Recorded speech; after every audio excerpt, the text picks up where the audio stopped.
How are we looking, Donna? Looks like we need some folks from the planning board to join, but Yes, we do. We need Neva, Toon, and Micah, and Ellie. We'll just hang in here. sounds good.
So I'm still waiting for Neva and Ellie.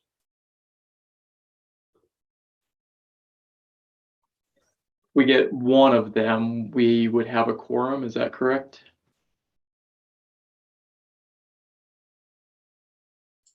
Yes, that's correct. We need 5.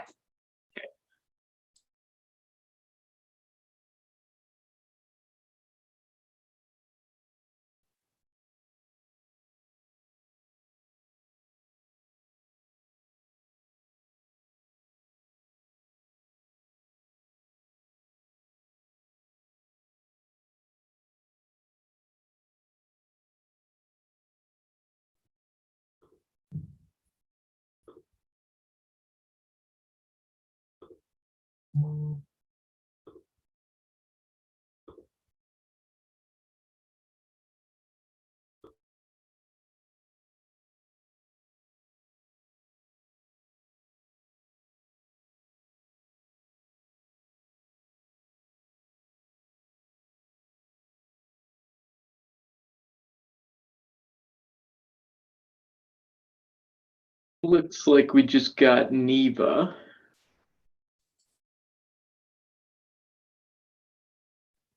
Would you like me to start with roll call or wait a little bit? Go ahead and get started, I guess. And Ellie's just joining us. So I guess I will call the November 2nd, 2021 Planning Board meeting to order. Donna, would you please do a roll call? Okay, Sean McCoy, Josh Schrader, Andy Mefford, and Jim Bichon are all unable to attend this meeting. And Shane Morrissey, our vice chair, will be chairing this meeting. And I will continue with the rest of the roll call. Micah Sewell. Present. Micah Sewell is present. Dave Loomis. Here. Dave Loomis is present. Neva Hassanen. Neva Hassanen's present. Toon Pham. Here. Toon Pham is present. Ellie Costello. Present. Ellie Costello is present. Shane Morrissey. Present. Shane Morrissey is present. Mr. Chair, there are 5 members and 1 alternate present. Would you like to appoint Ms. Costello as a regular voting member tonight? Yes, please. Thank you. So I believe the next item is the approval of the minutes.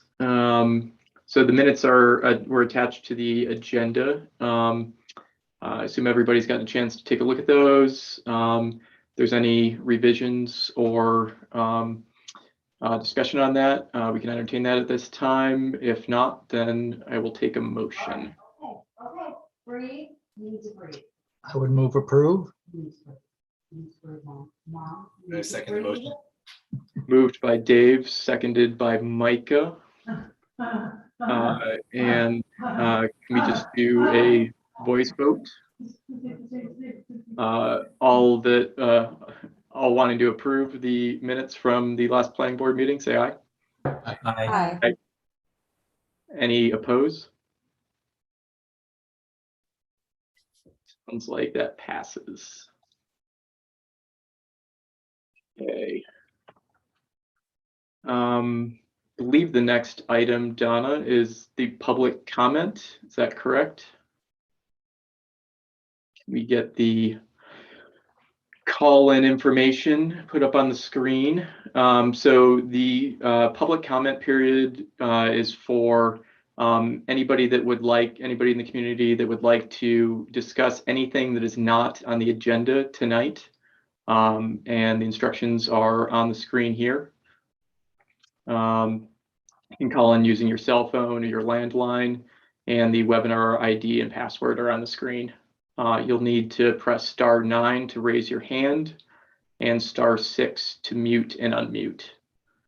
And if you are watching on a YouTube feed or something else on the background, if you could please mute that when you call in and make your comments.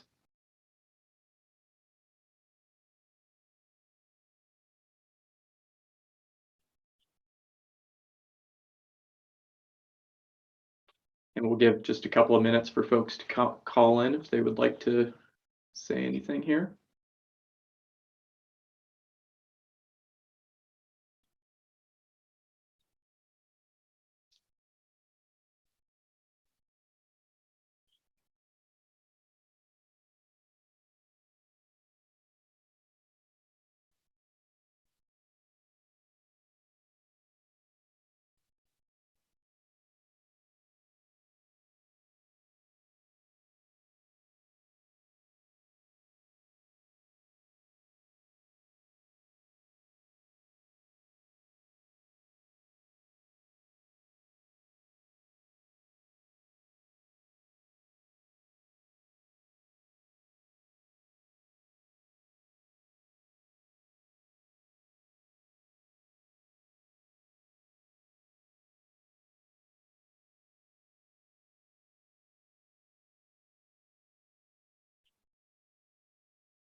Another 30 or so seconds here in case anybody wants to make any comments, but I'm not seeing anybody raising their hand in the attendees.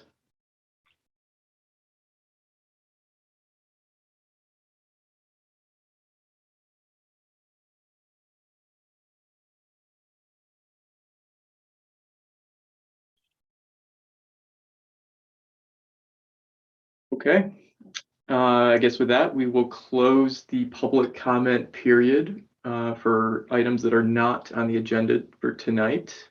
And we will move on to staff announcements. Bailey has attached a memo. I don't know, said earlier that you didn't really want to say anything about it, Bailey, or didn't need to say anything about it. But if you wanted to, feel free. No, unless any of the board members had any questions, but mainly the only item is Josh in a couple meetings past wanted to bring up the Highway 93 South discussion, but he wasn't able to attend tonight as well. And so we were pushing it out to the next meeting just so he could be present since he's passionate about it. So, but if you have any questions, let me know. I won't be attending the rest of the meeting tonight, just since they're city projects, but you guys can always reach out to me if you have any questions or if anything comes up later. So, yeah. Did anyone have any questions or comments for Bailey? Sounds like no. Okay, moving on. I guess we'll move on to public hearings. Some notes here. Caitlin McCafferty, I think I said that right, an associate planner with the City of Missoula, is here to present the rezoning request for the properties located at 2520 Schilling Street and 2134 Dearborn Avenue. Just so everybody knows, we'll start with the staff presentation, and then if there is an additional presentation or comments from the owner's representative, we'll take that at that time. And then we'll have a public comment period from members of the public after that. And for the public comment period, we'll ask for folks to keep their comments to 3 minutes each. And we'll ask you to state your name, but we'll get to that here in a little bit. So take it away, Caitlin. Thanks, Shane. As Shane said, I'm Caitlin McCafferty. It's been a while since I've been presenting at planning board, so nice to meet you if I haven't met you yet. I'm an associate planner and with the city and development services, and I will get my presentation up. Can everyone see my screen and hear me? Yep, we can see you. Yep. Great. So we have received a request from Paul Forsting of IMEG Corp on behalf of Lower Construction and DNC LLP to rezone properties addressed 2520 Schilling Street and 2134 Dearborn Avenue. The property is proposed to be rezoned from RM 2.7 multi-dwelling residential to B2-2 community business. For the regulatory authority, according to Title 20, City Council and the Planning Board will hold public hearings on zoning amendments, which is why we're here today for the Planning Board public hearing. And after my presentation, the board will act by simple majority vote to recommend that the proposed amendment be approved with modifications, denied, or continued for further consideration. The rezoning is requested to result in a standard zoning district under Title 20, which means that it cannot be conditioned per state law. Standard zoning districts must apply the same requirements to all parcels within the same zoning district equally. For example, all properties in zone C1-4 will have the same requirements, and there can't be special requirements put on just one property owner. This is the location of the subject property. It's 2 parcels on the corner of Schilling Street and Dearborn Avenue. That corner is the northeast corner. It's shown here outlined in blue, as y'all can see. It's a part of the Franklin of the Fort Neighborhood Council and City Council Ward 5. The parcel addressed 2520 Schilling, that's this smaller parcel here, contains a warehouse that's used for auto industrial equipment sales and storage. And the parcel fronting Dearborn, that's this parcel right here, is vacant. The building that you see in the aerial, it's just an outdated aerial. The lot's vacant and there is a residential camper on the property. This building was demoed in 2018. Surrounding the properties, you can see from the aerial, contains residential single and duplexes, along with a multi-dwelling building here with this white roof, and the Bitterroot Branch Trail here. And then about 0.6 miles from the subject property is the Southgate Mall. Here's 2 pictures of how the site looks today. The west side view from Schilling Street shows that warehouse, and the south side view from Dearborn shows the majority vacant lot with that residential camper in the distance right there. The parcel is currently zoned RM 2.7 multi-dwelling, and it's completely encompassed by that same zone, except for some C1-4, the C1-4 district borders the subject's block on the south and the north and the east. C1-4 is a commercial district.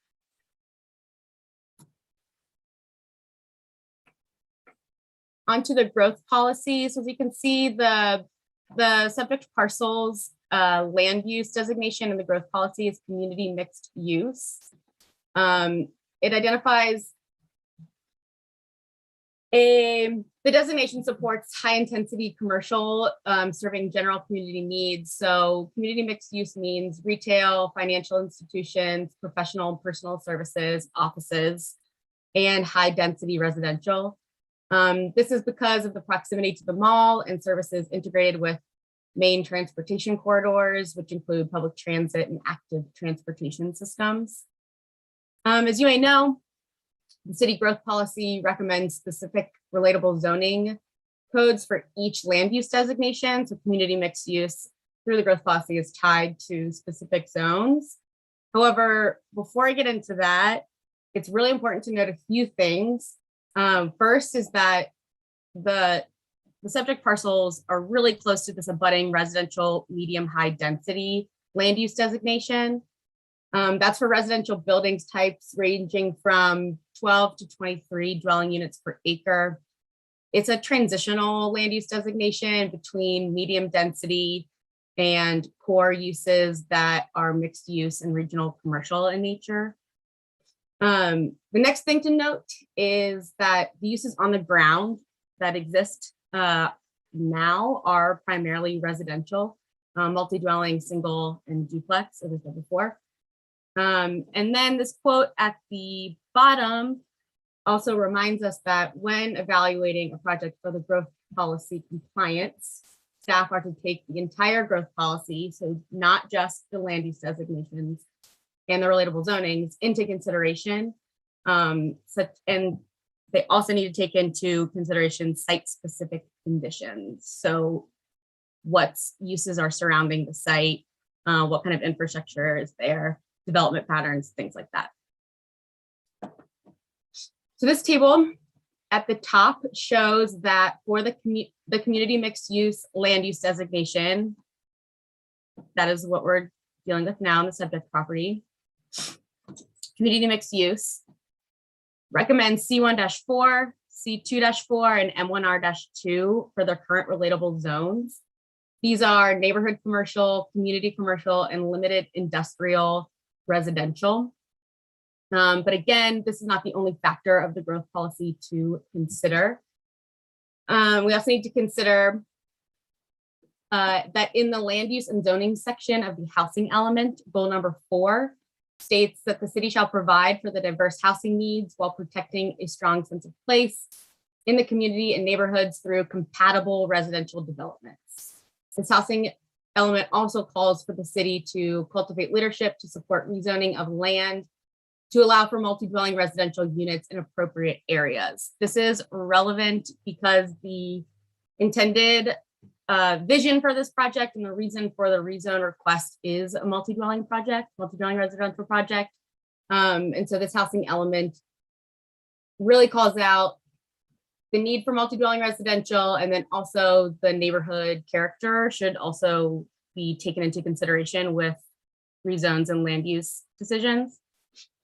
Further, in the livability element, the livability's 4th goal states that Missoula will make thoughtful decisions about land use planning that support the needs and values of residents in regards to neighborhoods and community character, parks, trails, natural resources.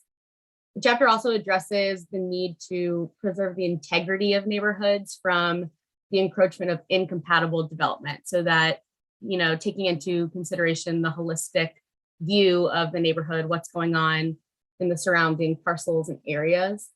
This encourages neighborhoods that preserve community character and character of the neighborhood itself. So to these last 2 elements, housing livability, calling out the holistic view of the neighborhood, cause staff to really consider the surrounding residential uses when recommending a zone for this rezoning project. Staff determined that the commercial and industrial current relatable zoning districts that I highlighted at the top here, so the C1, C2, and M1R, allow for some uses that are not appropriate for a parcel, such as the subject parcel that's surrounded by so much residential. So think about if these zones were, if this parcel were to be rezoned into one of these current relatable zoning categories, things like a construction business or a manufacturing business would be able to exist right next to a residence. And therefore, we recommend applying a more transitional zone than going right from resident an R to a commercial.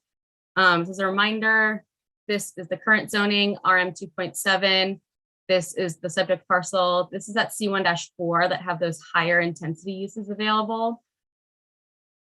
And staff is recommending, and the applicant agrees and is proposing that the transitional zone be of B2-2, which is community business, should be proposed for this project. The current project is proposing a multi-dwelling residential use. However, once the parcel is zoned, all the allowed uses in the new zoning are technically allowed, and the specific project and building permit are not a part of the rezone. It's just the rezone itself. So we wanted to give some protections for the community by recommending a zone that had some limits to the intensity of the commercial uses. So those heavy auto oriented uses, hotels, and manufacturing ones would not be allowed if this parcel were to be rezoned to B2-2. Some lower intensity commercial businesses such as offices, food, and general retail, things like that would be allowed, as well as multi-dwelling residential. So to compare those two, I made this little chart. So this column is B2-2. That's what we're recommending. And this column are the 3 current relatable zonings that match up directly to that growth policy, current relatable zonings. And so to assess which zone complies with the growth policy the most, we broke it down into these elements. So the density for them is the same. There's not a change there. The allowed uses is where they differ the most. And so B2-2 community business, like I said, has lower intensity commercial uses allowed. And these Cs and the M1R-2 have high intensity commercial allowed uses. So are they compatible with the housing goals and the livability goals? We said B2-2 was yes, but it wasn't a current relatable zone. And the current relatable zones didn't apply with the housing and livability goals. Therefore, we recommended and decided that B2-2 community business follows the growth policy more than these current relatable zones. And that is the zone that we're recommending. So going back to the map, so we've got RM 2.7, that's what it's zoned as today. And the rezone request is for B2-2.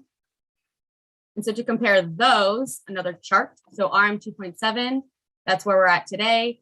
And the request today is to rezone to B2-2 community business. And these are the main differences between the two zones. I highlighted the ones that are the most different. So the setbacks, for the current setback requirement is a front setback of 20 feet. If the rezone goes through, there will be no setback. The street side setback is 10 feet. And if the rezone is approved, the street side will have no setback. That's a big difference. Height is a difference depending on the design of the building, which is not finalized or reviewed at this point. The height for RM 2.7 is 30 or 35 feet, depending on the pitch of the building's roof. And then for B2-2, the parcel abuts a residential zoned lots. So the height limit will stay at 35 feet. However, 1 bonus foot for each 6 inches of building setback or upper floor step back can be awarded. So technically, any project under B2-2 that abuts an RM 2.7 like this one could go above 35 feet, but it has to incorporate either a larger setback or an upper floor step back. That, along with the setbacks, I know it gets convoluted when I'm just talking about them and listing them. So I've got a slide following this one that illustrates it all. Don't worry if that seems confusing. The densities are different. So 2,700 it means 1 unit area per unit. So one dwelling unit is up to 1 dwelling unit is allowed for each 2,700 square feet of the subject parcel. So right now, 8 dwelling units in total could fit on those 2 parcels. And if the rezone is approved and this subject parcel is rezoned to B2-2, that will change to up to 21 dwelling units, which is 1 dwelling unit per 1,000 square feet.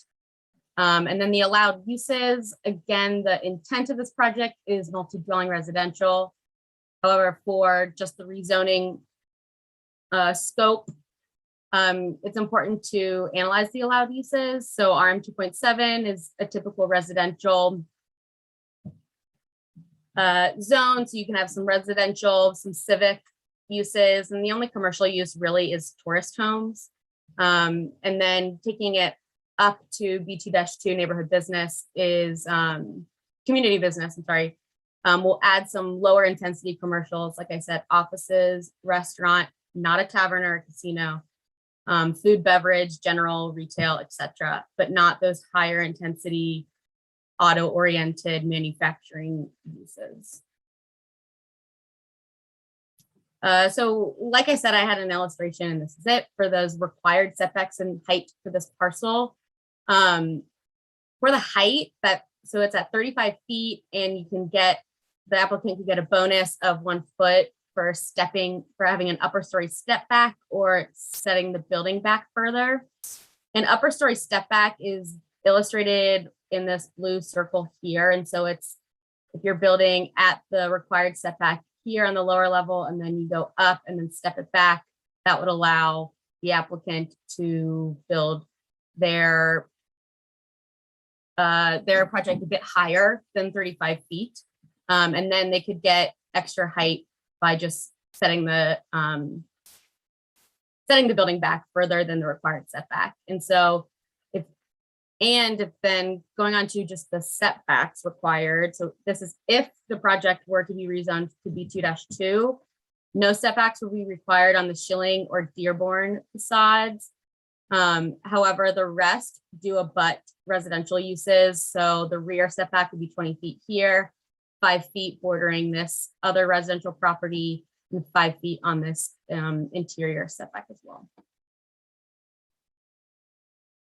This is the preliminary design. So the intent of putting this up is to help visualize the applicant's reasoning and what they want to do with the property. The intent is to build 3 multi-dwelling residential buildings. The site plan approved in this rezone is not a part of the application. It's just illustrative. So has not been reviewed for Title 20 standards. It will have to meet Title 20, but it's just not a part of the rezone. So all applicable Title 20 requirements will be met. So they've got a building number 1, 2, and 3. They will have to meet parking, which will, depending on the size of the units, be 1, 1.5, or 2 spaces per unit. And they will have to meet multi-dwelling standards, which include some open space activity areas. So if there's more than 10 units in the development, 20% of the parcel area will need to be activity area. So that will either be common recreational area, private outdoor areas, patios, greenways, or gardens. And that's subject to review and approval by city parks. Again, this is just an illustration of what the applicant is thinking of. It's not a part of this application. The application is just about the rezone, but this is just to help everyone visualize what the intent of the project is. Wrapping up to the review criteria. So the staff's recommendation is based on the review criteria provided in Title 20, which are up on your screen right now. And so complying with the growth policy, we went into that into pretty good detail. Summarizing it, B2-2 community business provides those less intensive commercial uses and equal housing density as compared to the zoning districts listed as applicable to the community mixed use land use designation. The consideration to the parcels abutting residential uses B2 supports the B2-2 zoning district because it's consistent with the density of the corresponding districts while simultaneously prohibiting those more intensive commercial uses that could disturb the surrounding residents. The rezoning facilitates the adequate provision of public services, including transportation, water, schools, parks, and other public requirements because the area is inside the urban growth area. It fronts 2 streets that are served by public transit, bicycle facilities. They're lined with sidewalks. It's in the sewer service area, and the parcels are served by water and sewer. The rezoning reflects compatible urban growth because it permits compatible residential and community business development in an area that includes mainly residential and some commercial uses. The site can be developed with limited commercial activity, allowing residents to access services without the need to rely on automobile travel. And it also allows for an increase in the allowed residential density in an area that residential uses and infrastructure exist to serve that increase of residents. Number 4, the rezoning will promote public health, public safety, and the general welfare by providing for residential uses in an area with access to sewer, public water, emergency services, streets, bicycle facilities, fire protection, as well as taking into consideration the intensity of the permitted uses with that zoning.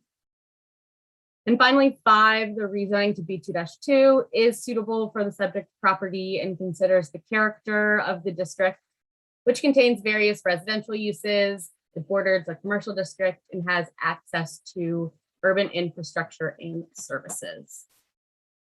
Leading to the recommendation, staff recommends the approval of the adoption of an ordinance to rezone lots 20 to 24 of Carline Addition, block 34 and lots 18B in a section of lots 17, 18, 19.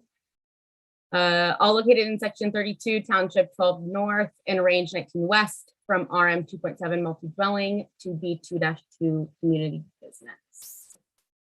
And that's the end of my presentation. Time for any questions. Thanks, Caitlin. Does the owner's representative have a presentation or any comments that they would like to add? Thanks, Chair. Paul Forsting, IMEG Corporation. I'm here on behalf of the applicant, Lower Construction, and the property owner, same entity, D and C LLP. That's owned by Dennis Lower. I see that Dennis is here today with us, and so if we have questions for him, he might be able to help us answer them. We are in support of the zoning that's been recommended for our site. The B2-2 works good for the proposed multifamily project. I'd like to just reiterate that what Caitlin said about the design, that was a conceptual layout, just really for really minimal design effort went into that. We expect a much more elaborate design to be prepared by an architect. They'll be able to hit on those the standards in Title 20, the parking, and along with the park areas and the other amenities that the zoning has. So, like Caitlin said, please don't hold us against that layout. It's not actually technically part of the application. It was just something we prepared to show how spacing might look on the site. The site's in a great spot for housing. It's right next to the Dearborn condominiums. Some of you might be familiar with those. Those are by the mall. It's a 3-story building.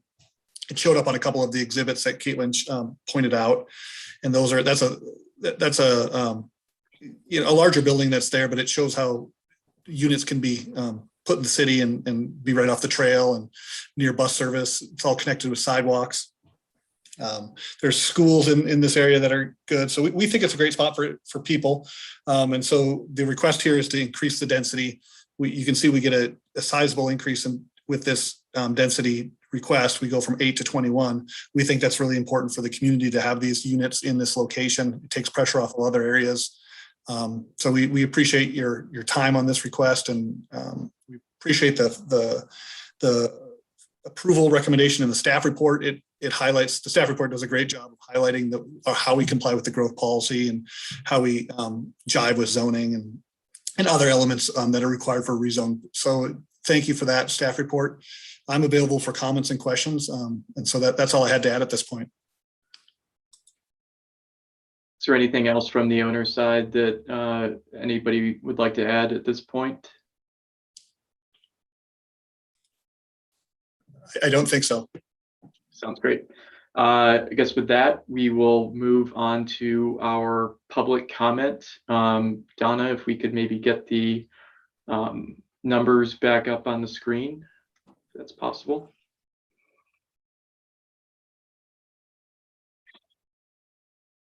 So the public comment period is now open. And if anybody wants to make comments from the public, the call-in instructions are on the screen right now. You can call from a cell phone or a landline, and the webinar ID and password are listed on the screen. You'll need to use *9 to raise your hand to be recognized, and *6 to mute. Once you're called on, we're going to ask you to say your full name, and we're going to ask you to limit your comments to 3 minutes. So we'll give a few minutes here for folks to call in. Looks like we have one person raising their hand at this moment.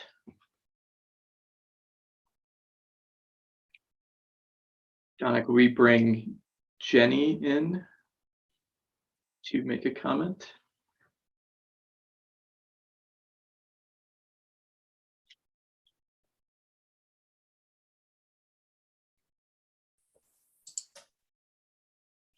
Jenny, if you're available, can you unmute and go ahead with your comments? Great. Well, hi, my full name is Jenny Mish, actually Jennifer Mish, if you want to be really formal. I appreciate the opportunity to talk with all of you today. I both live within 150 feet of the proposed rezoning on the corner of Schilling and Livingston. And I also am active in a neighborhood group called the Franklin to Fort Neighbors in Action. We submitted some detailed comments, and so I'm kind of wanting to just put a personal face on them and introduce myself, and really appreciate all the work that you all do on behalf of our neighborhood and our community, and wanting to keep Missoula a great place to live. We understand the need for housing, and we're not opposing the rezoning of this parcel because we know that we need, like Mr. Forsting said, it's a great spot for people. We like that idea, but we do have concerns, and I think you might be aware that there are gaps in public infrastructure in our neighborhood located that have been linked to lower public health outcomes, and so we have concerns about health, safety, and quality of life in the neighborhood, and want to keep learning. Like, we feel like I apologize if any of my comments are really inappropriate to be bringing to you, because I'm still just learning about what goes where and who does what. But we have concerns about the density issue that has been discussed. And if there's really only 12 living units built on the property, that seems to us to be a reasonable amount of density. But if there's going to be 21 units on that property, that feels really inappropriate to us. It feels pretty extreme. I also, similarly, the height issue, we got, I've had a couple of really helpful conversations with Caitlin McCafferty, and she helped explain that 35 feet would be the limit, and that feels more reasonable. But we are concerned with in this case, the other corner that this L would wrap around is somebody who does a lot of gardening in the space that would be getting additional shade. That's a concern. We also have a lot of traffic already on Schilling Street that's fast, and Schilling Street is a greenway, and there's no traffic calming right now on that section of the greenway. There's been a lot of really appreciated improvements in the greenway for traffic calming north of South Avenue, but not south of South Avenue, and that short section between South Avenue and the Bitterroot Trail needs some attention. And again, I don't know if that's something that you all have anything to do with, but we really need the traffic calming there. And if we have increased traffic in the area, then that's going to become even more important and urgent. So it's not clear to me how much, it's not clear to us how much requirements there are for support for alternative modes of transit in terms of the new building. We know that with the bike path right there and a lot of bus access, it's a great site, but we don't know whether people who do bicycling are going to be supported well to live in this new development. We don't know what the green space requirements are really and how that's going to impact the neighborhood. With the 0 setbacks on the streets, it feels like that's not really creating much of a contribution to neighborhood character and quality of life. We'd love to see gardens or greenery or native plants that are like on the street. We also have I just want to mention that there are a couple of very tall buildings that are of concern, and we don't know the backstory. We need to do more research to find out what's going on at 12th and Johnson, why there's all of a sudden really tall buildings right there with a lot shorter residential buildings all around, and also just a block away from this proposed site on Livingston, right just east of 2118 Livingston. There's a very tall building that's very blocky and doesn't seem to be create much contribution to livability. So those are some concerns that we have, and we appreciate the opportunity to express them. And we know that the code reform process is coming up, and we're looking forward to learning how to participate in that. We also understand that the growth policy references neighborhood plans, but we don't know what they are, or if we have one, or how to find out, or how to get one.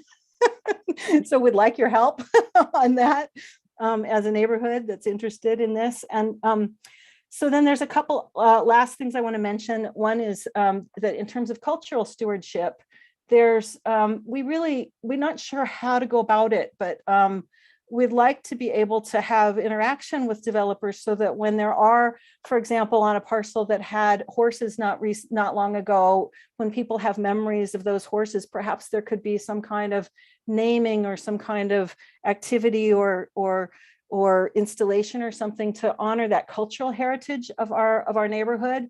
I don't know how to go about that. I don't know if you've ever talked about that, but we want to have ways to keep the memories and keep interconnections of people with land present as a neighborhood is developing. And finally, again, I don't think this is your authority, but we are concerned about property tax increases. And when this development, is going to tend to elevate property values in the neighborhood, and people who are on fixed and low incomes are really disproportionately impacted when the property taxes go up. And I know that that's a bigger issue. So I want to just thank you again and let you know that I am also going to be talking more with the neighbors who were within 150 feet. And so I'm sure Caitlin will hear from me if we find out something that we don't know yet, but thank you again. Appreciate all of you. Thank you for your comments, Jenny. Maybe we could put the call-in instructions back on the screen just in case anybody else wants to call in. I don't see anybody else at the moment. Give it another minute or two.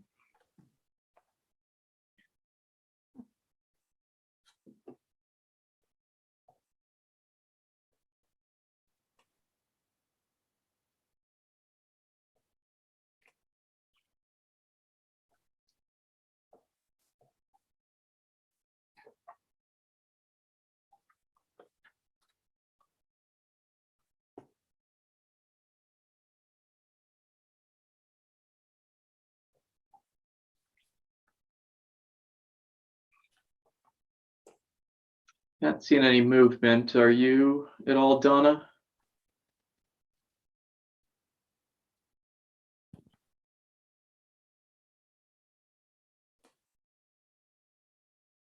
I think we'll go ahead and close the public comment period with that. Thanks, everybody. And we will now open it up for planning board members to ask questions of staff or any of the presenters here tonight. Let's get started with Dave. Thank you. First, I want to congratulate Caitlin. It's a well done report. It brings up a lot of questions I want to put out there to the planning board members. Because I thought this would be an easy yes, and reading the report and knowing that and reading the letter from Jenny Mish and her folks there at that organization makes me pause to think about, is this really a fit well or not? So my first question, I guess, and comment is, the height in B22 is 50 feet, and you reach that only in 7.5 feet from the setback line. So you can get the 50 feet allowed height all the way through real quick. So it's actually 50 feet, sometimes at 35 as you come down at a steep angle. I just want to make sure that's clear. And I think that's one of the issues I have with this project, if I can put that out there. And then, and I know the growth policy says mixed use, and I think she hit. I mean, I think the analysis is correct that this project on any B2 could probably fit in this neighborhood fine. I think that's, the mix of low intensity uses looks good to me.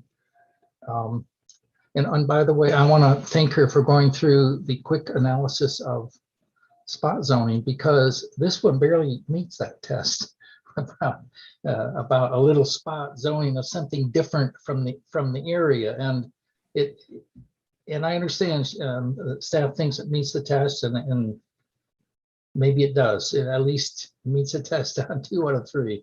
So I want to bring that up because I haven't seen that in a really long time, and I appreciate that because that's an issue in town. And the reason I'm concerned about that is have to do with neighborhood compatibility. Okay, yes, and we've gone through the 3. I've read them. I thought about them. I think you're spot on at least to bring it out to us. So I appreciate that. So my other and main point actually is neighborhood compatibility. Is this project really, I'm worried about this, and especially future projects, how they fit into existing patterns in existing neighborhoods. And so Jenny Mish brought that issue up. I have that myself, and that's what made me uncomfortable also on this project. So I'm hoping maybe the planning board can bring that out a little bit more about what other planning board members think about this. So I'm a little uneasy about this project, and that's why I want to bring it forward right up front. So thank you, Shane, for letting me. Yeah, Dave, is there anything that you wanted clarified from Caitlin or from Paul or the developers? Or I think you bring up a number of good points. Well, the first obvious thing is it's 50 foot. Just say it. It was claimed to be 35. It's really 50. I get that, and there's a way to reach it. It's really quick. And that brought my attention to, is this the taller building? Is that really compatible? And I'm not making a judgment right now. I want to bring that up about maybe they can clarify that and how it gets there. Yeah, maybe. And the neighborhood compatibility. So this is more of a philosophical planning type question I want to put out there for planning board members. And if Caitlin or Paul have specific answers, bring it up, bring it to us. Tell us what you think about that. Thank you. Thanks, Dave. I think that maybe we should try to go through the questions, and then we can have a discussion about some of these things as a planning board, if that is okay with everybody. So, Caitlin, maybe you could just clarify for us that 50 feet is the cap, right? They can't build anything above 50 feet. Title 20 only states that for B2-2, if it's abutting a residential district, the limit is the residential is 35 feet plus 1 bonus foot for this. And then what Dave is referring to is the maximum height for B2-2 when it doesn't abut residential districts is 50 feet. So yes and no, but I mean, Dave is right. If they do this bonus program that's highlighted right here, they can get that, they can either a building step back or upper floor step back. They can get that height up beyond 35 feet. So hypothetically speaking, can they ever get that height above 50 feet? You know, so if it's abutting a residential district, is there a cap? I'm not sure. Title 20 just states this. I would assume that it ends at 50. Okay. But it doesn't clarify a cap when it abuts a residential district. If anyone else on staff is in the room and knows the answer, raise your hand. However, it doesn't really specifically clarify that. Yeah, let me just double check. I think it does cap out at 50. Yep, so that's the maximum's 50, and more or less as you move away from the property line and setback line, you can go from a lower height gradually up to a taller height up to 50 so that it's clustered in the center. That height's moved away from the residential uses and not creating as big of an impact on them. Okay, great, thank you. Thanks, Cassie. Neva. Okay, thanks very much. Appreciate this. And I appreciate your presentation, Caitlin, and your comments, Paul. My question is really to Paul, like, what is the benefits that the public gets from this project other than more units? And, you know, and because I think the neighbors have raised some good questions about fit, about, well, about height and solar potential, which I think is a really interesting question. Although I generally fall in favor of more height, like I think we should go up as a community rather than out to save our resources, just as a general principle. But anyway, my question for you, Paul, is like, what are the benefits to our community other than more units, or are there any others? I mean, not that those are unimportant. I don't mean that, but Thank you, Neva. It's a good question. It's articulated best in the growth policy with the benefits of inward growth and infill development. Yes, we get more units, and that doesn't feel very great as a neighbor. You say, well, we have more neighbors here now. I don't really want more neighbors. But we have to make a difficult decision as a community where these are going to go. This is a core of our corridor is this location. It's right off the majority or the Milwaukee Trail, which has high use. We've invested as a community, we've invested sidewalks on this block already. So the units we've subsidized growth on this site already from a community standpoint. We're subsidizing a bus program that needs users, frankly. And so having more folks in a direct proximity of that, those primary bus routes is very important. Having the Title 20 does account for pedestrian bike storage and other elements. And so I know Jennifer had brought up that as a question or concern. It will be incorporated into this design. We do have setbacks to the residential properties. It's not as, it's an empty site right now. And so I'm sure the gardening is great, but when there will be a setback to that site. Those reasons those setbacks are there are put in for air, light, and other provisions that we don't want to block people out. And so for whatever reason, when the code was made, it was acknowledged that if you're next to a residential property, you need to put this setback in. And so we can debate it now if that's appropriate or not, but it was intended to create a buffer from residential properties sufficient so things like a garden can grow. I'm not sure it will or won't, but I just don't know how the building's going to look. And regarding height, we haven't talked about going that high. I know that's definitely a concern, and it does stand out when you see these buildings that are tall and narrow.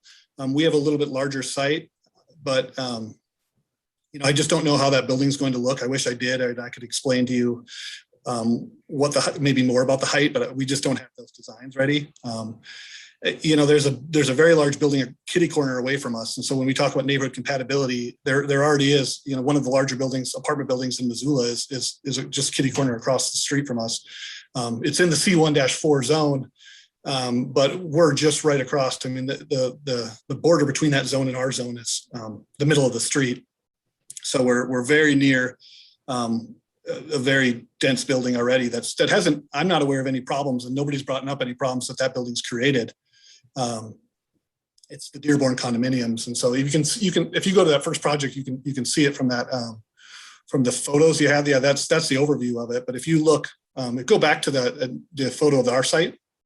Yeah, and you can see it from our corner there. If you look at the west side from Schilling Street, you can see we're not going to be able to accomplish anything near something of that size or magnitude, but it, for lack of better words, it is our neighborhood. That's what we're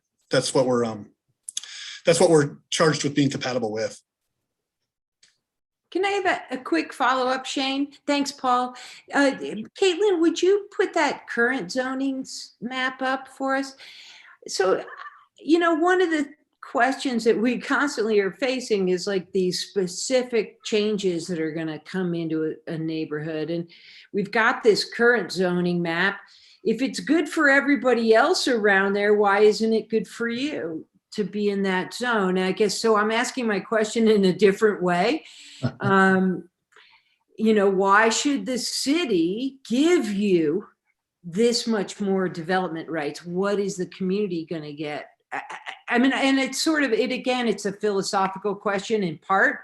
I don't have a big heartburn about the particular project, just so you know, but I really would like you to clarify for me, why should you get to change this and nobody else did?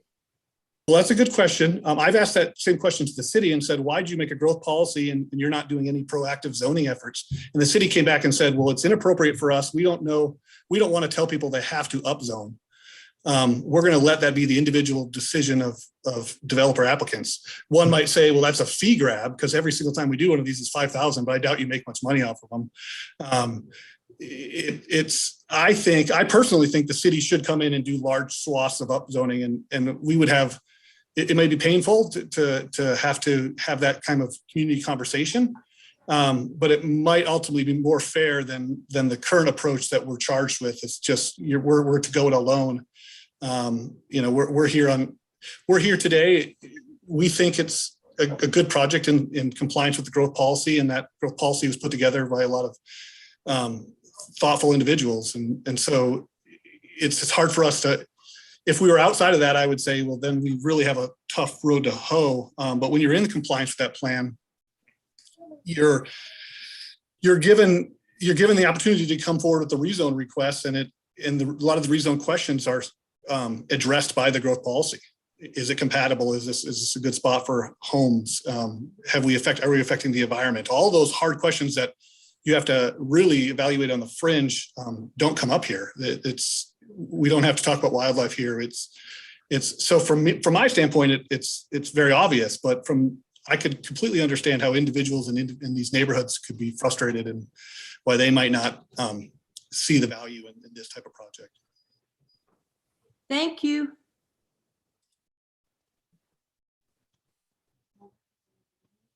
I'm still at the meeting. Sorry about that. Are there other questions from Sorry, going planning board strong. member?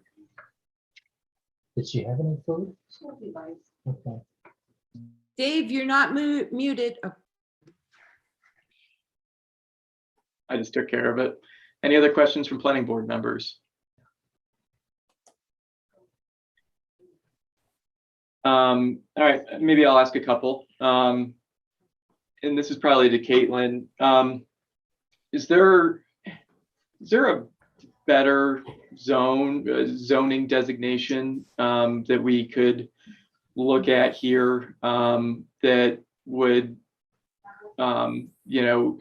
maybe solve some of the things that we've been hearing, height being one of them, setbacks potentially being another?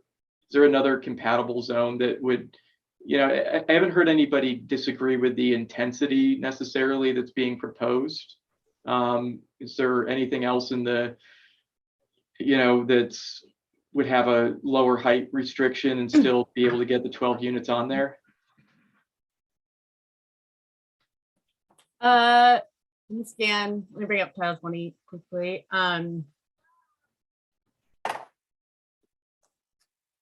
Caitlin, can you remind me of the relatable zoning districts for that land use designation? Maybe C1, C2, and M1R. And I'm kind of going the other direction with that, Cassie. I certainly don't. My opinion is that I don't think that those are really right for this particular spot. The only different, so B2-2 with if you're sticking with business and commercial districts, so if you're looking at B and C districts, dropping it down to a -1, B something -B whatever -1 will change the parcel and building standards, which includes height. That would only change it to, that would change it to a 40-foot maximum, and still keep everything else because it abuts the R districts.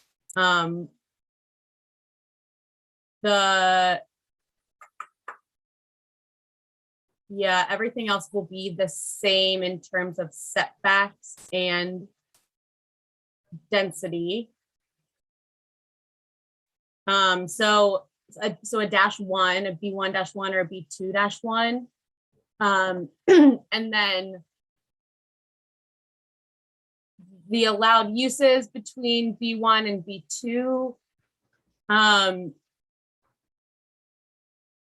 It's even less intensity. You can still have those residential uses, and some commercial that are even lower intensity than B2-2. So a -1 would change it to 40 feet in height, is kind of the only B or C district that would increase the density. And that's the only difference that would get a number. In residential, and Cassie, help me out here. I don't think that there's anything in residential that would truly get your density to increase from RM 2.7. I mean, there's the RM1s, like RM1-45 or 35. There it is. Yeah, RM1s have a density of 1,500 or 1,000. And so that would be comparable density is one equal to the B2-2 at 1,000 and one a bit less at 1,500. And then your setbacks would be this, the setbacks will be the same as RM 2.7. However, the height, RM 1.5 lower density can build up to 45 feet tall. RM 1.35 has a 35-foot height. And so that'll give you the density, a limit to 35 feet height, and no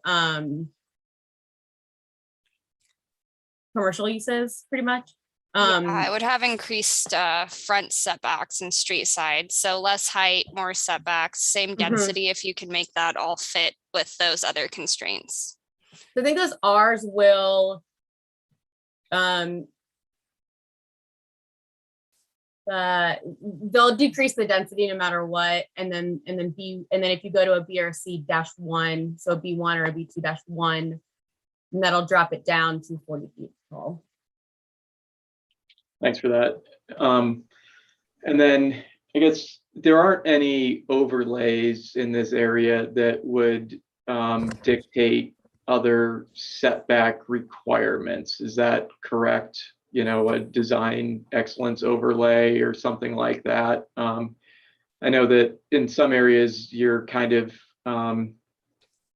you would need to match, or you know, you would have to match like an adjacent property or something like that with a setback, no matter what the zoning had said. But there aren't any overlays in this area that would make the front yard setback greater.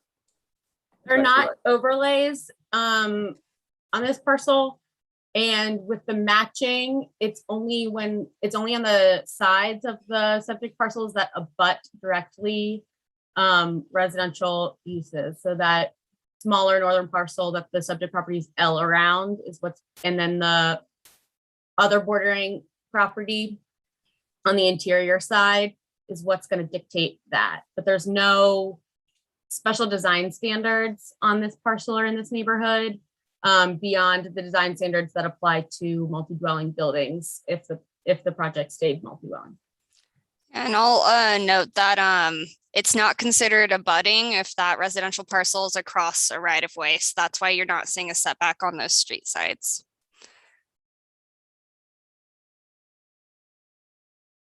Is the alley a right of way? Yes.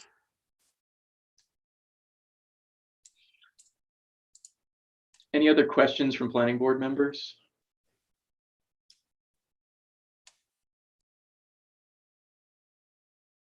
Ellie? Just along the lines of the conversation we're having at this moment, why was then B2-2 what the staff recommended? Was there any, as opposed to one of those slightly more restrictive zoning codes? Was there a reason for that?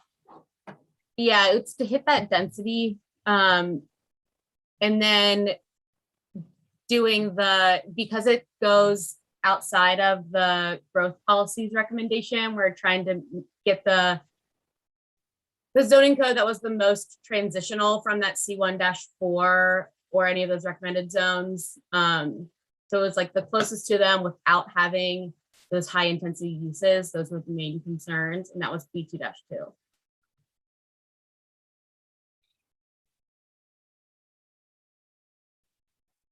Any other questions?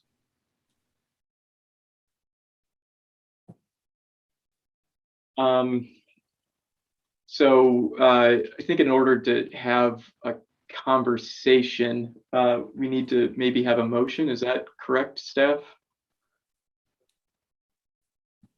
I do want to discuss this a little bit, and I know I'm quite certain Dave wants to discuss this a little bit more, maybe.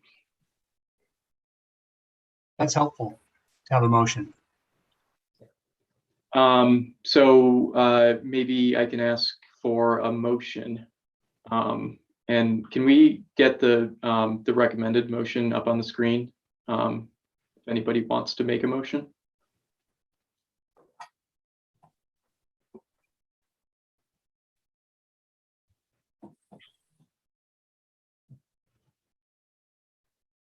Ellie?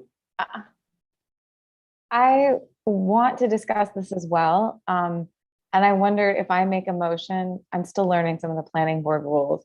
Can I vote against it? Should I decide to do so? Yeah. I can? Okay. Well, then I'll motion to approve the adoption of an ordinance to rezone lots 20 to 24 of Carleen Edition Block 34 and lots 18B 6,286 square feet of lot 17, 18, and 19 of Carline Edition number 3, block 34, all located in section 32, township 12 north and range 19 west from RM 2.7 multi-dwelling to B2-2 community business. Thanks for the motion, Ellie. Do we have a second for that? I'll second. I'll second. Sounds like Neva got in there first. Let's open it up for discussion. Shane, this is Dennis Lower. I'm the owner, and my wife and I are the owner. Dennis, can I ask a question of the staff if it's appropriate at this time? Yeah. I think Dennis, we have to close it down for, I think it's a discussion amongst the planning board members at this time.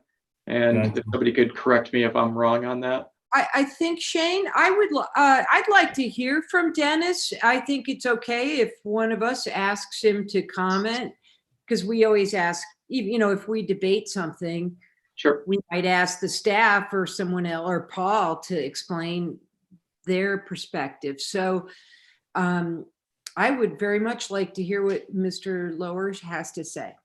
Okay, thank you. Oh, so I've been listening, and it sounds to us like my wife and I are the owners of the property, and we've owned it since 1999. I just a little history, and I don't want to bore you or take up all your time, but we have a real affection for that neighborhood. I have had my construction business in that old shop there since 1999. I've gotten to know so many neighbors in that neighborhood, and it's an old neighborhood. I found out the history of the building. If you haven't seen it, it's an old shop that was moved from the mall site that was it was a Hamilton Lumber Company was there, and then Veril Johnson and her husband, when they built the mall there, they moved the old shop building over there. Hamilton Lumber Company gave them the building, and they poured a foundation and then moved the whole shop over there and set it on the foundation, and the foundation doesn't fit the building. But then they had Johnson Racing in there. They built race cars, and I've found out all the history on this stuff over the years, and but I don't want to bore you, but I know all the old neighbors over there. They're all unless they're lying to me, they're all very excited that we're going to do something there.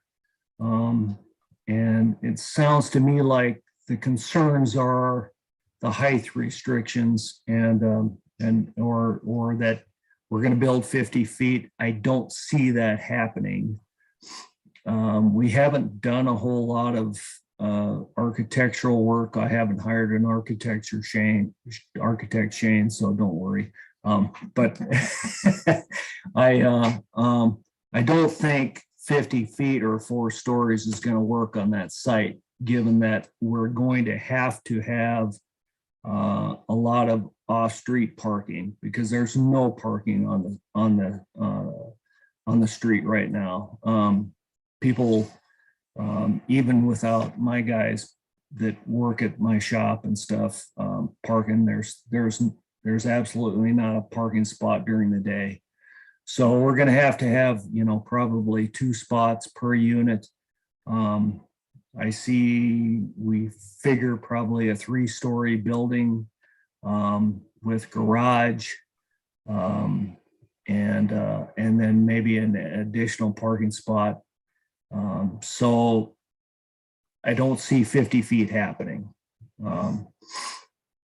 Probably a 3-story, and whatever that is, 36, 40 feet, whatever. So anyway, like I said, we have a lot of affection to the neighborhood. My wife and I live up in the South Hills now. We're getting close to retirement age. Our idea is to build on the Dearborn properties and then move towards tearing down the old shop building when I retire. And we are going to live in one of the units. And so that's how we feel about that neighborhood. We love it. We love the people. We've seen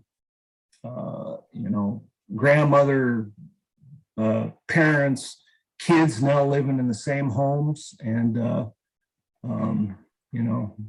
like I said, we've seen a lot of them come and go, but a lot of them stay too. And so that's where we're at with it. So anyway, if you have any questions, I'd be happy to answer them. Thank you. Thanks, Dennis. Other comments from planning board members to open up the discussion?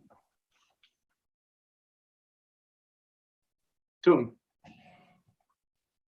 Yeah, I just wanted to go on record saying I'm a big proponent of this. I think that it meets the growth policy. I think that this is a constant struggle that we're always going to have, where we have specific lots that are in unique situations. I think this is one of them, where it's right up against the commercial one, and there's that other building, and it's always going to be challenging when you have a highly residential that's in transition. But I think the hard work on this was done with the growth policy, and the fact that the growth policy has designated this as one for higher density.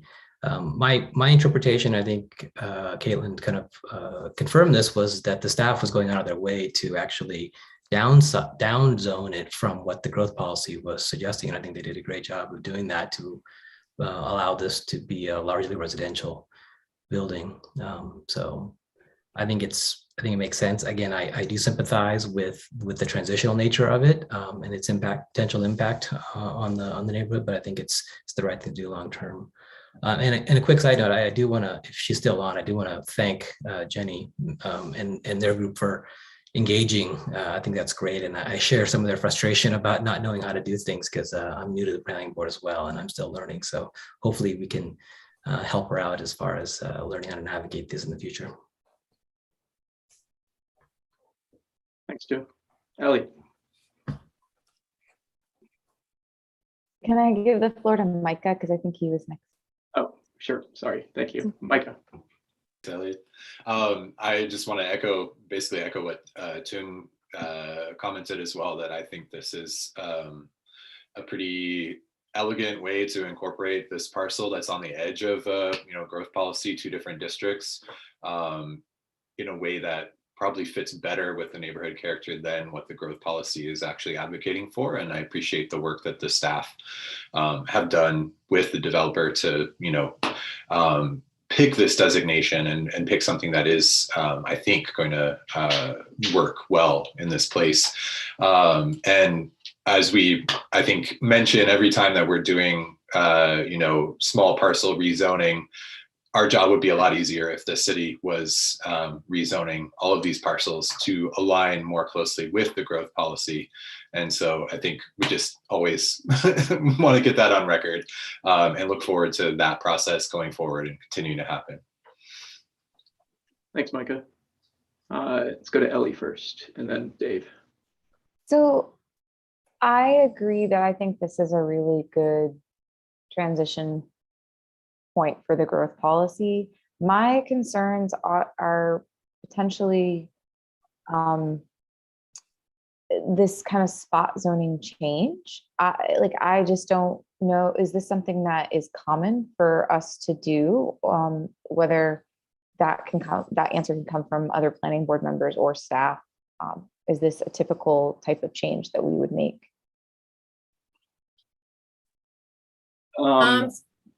Oh, go ahead, Jane. I was going to say, at least on my time on the planning board, which hasn't been that long, I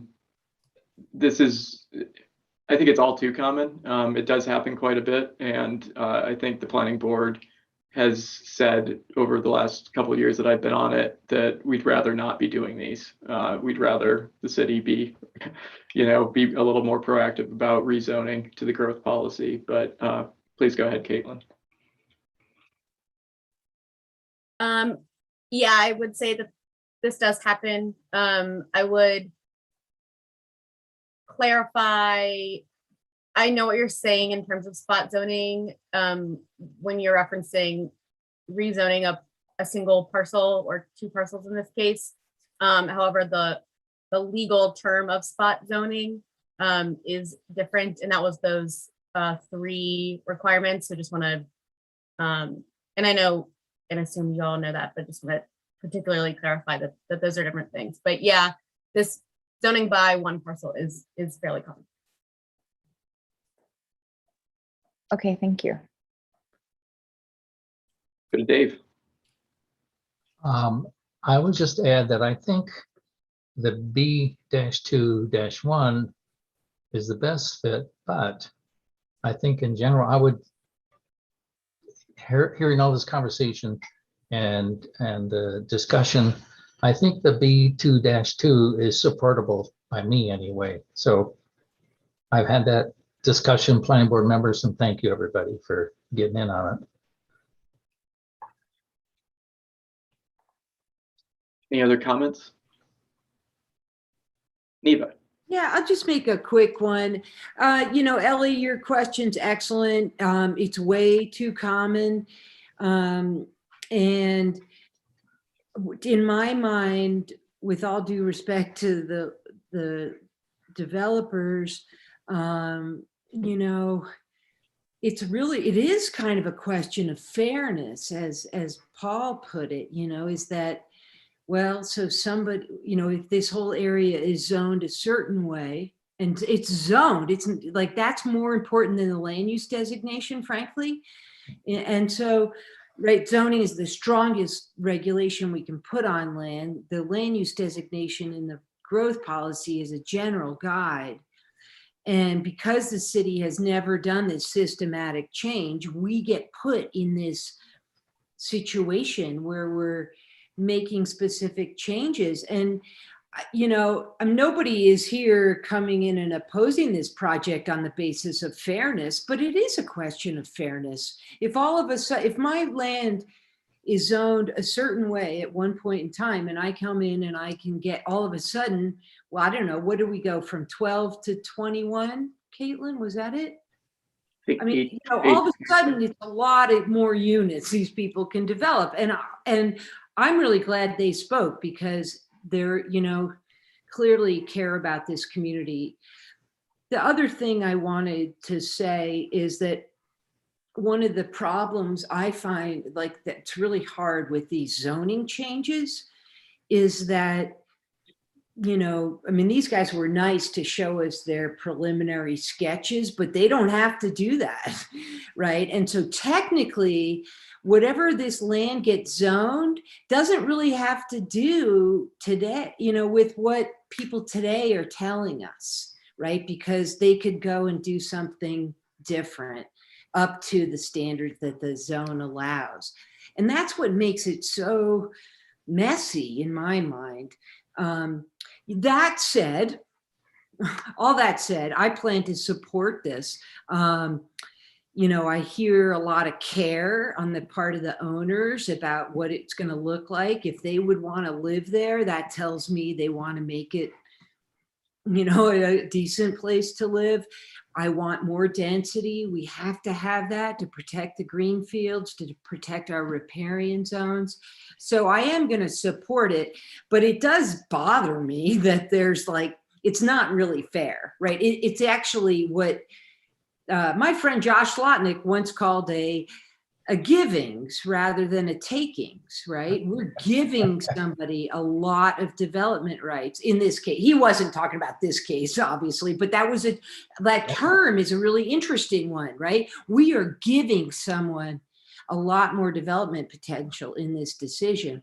And I respect these folks. I know, I'm not gonna stand in their way, but that's in reality what we're doing. We're all of a sudden making that property way more valuable.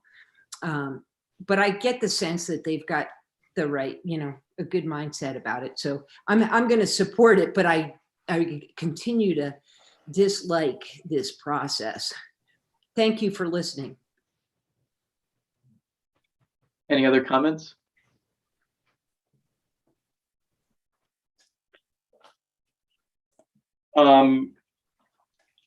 I intend to support this as well. I've kind of, hearing the discussion, I've been on the fence a little bit about this since I read it. But I think Dennis speaking a little bit did help. And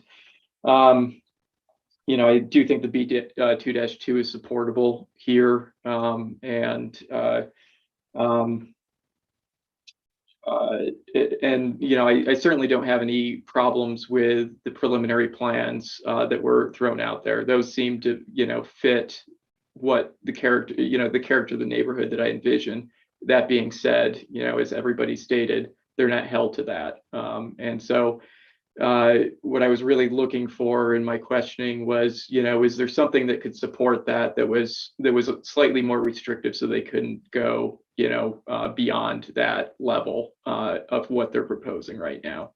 But I do think the B2-2 is supportable in my mind, and I intend to support it here tonight. So I guess with that, maybe we can bring the motion back onto the screen and we can do a vote. Everybody's okay with that?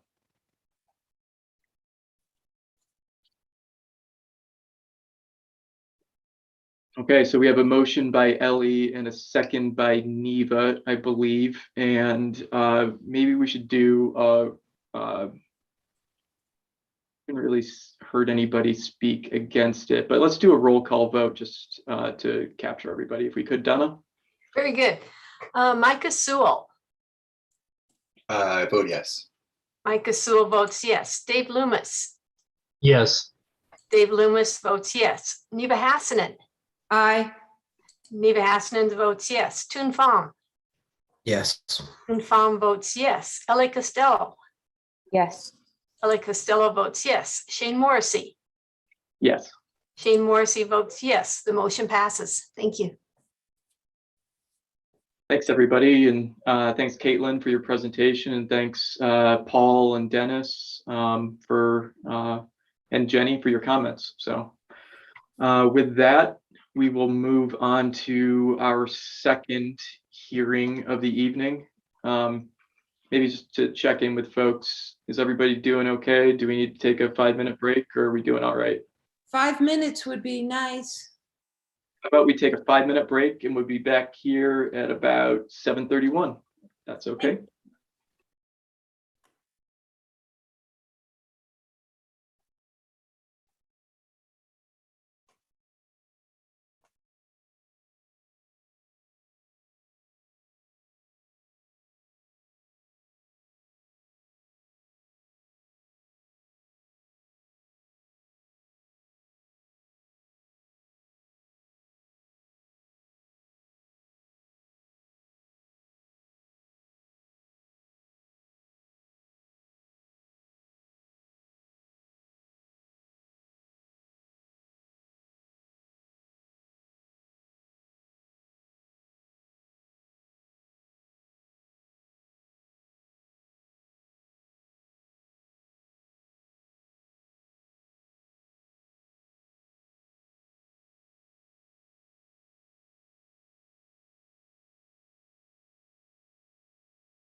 Okay, looks like we've got most everybody back. We'll move on to our second public hearing of the evening, the recreational marijuana ordinance. And the presentation will be by Cassie, Spencer, and Madsen of the city of Missoula. Feel free to take it away. Thank you. Awesome. Thank you. So I wanted to reintroduce everyone presenting today, starting with Lee Ratterman, our climate action specialist. I am Madsen Matthias, an assistant planner from planning and land use team at the city, and presenting alongside me is Spencer Stark, an associate planner, and our supervisor, Cassie Trepard. So the team of us in CPDI Development Services have been collaborating on updates to our land use regulations with regard to cannabis uses since the recent ballot initiative was passed, and the bill was produced to allow for recreational cannabis use in the state.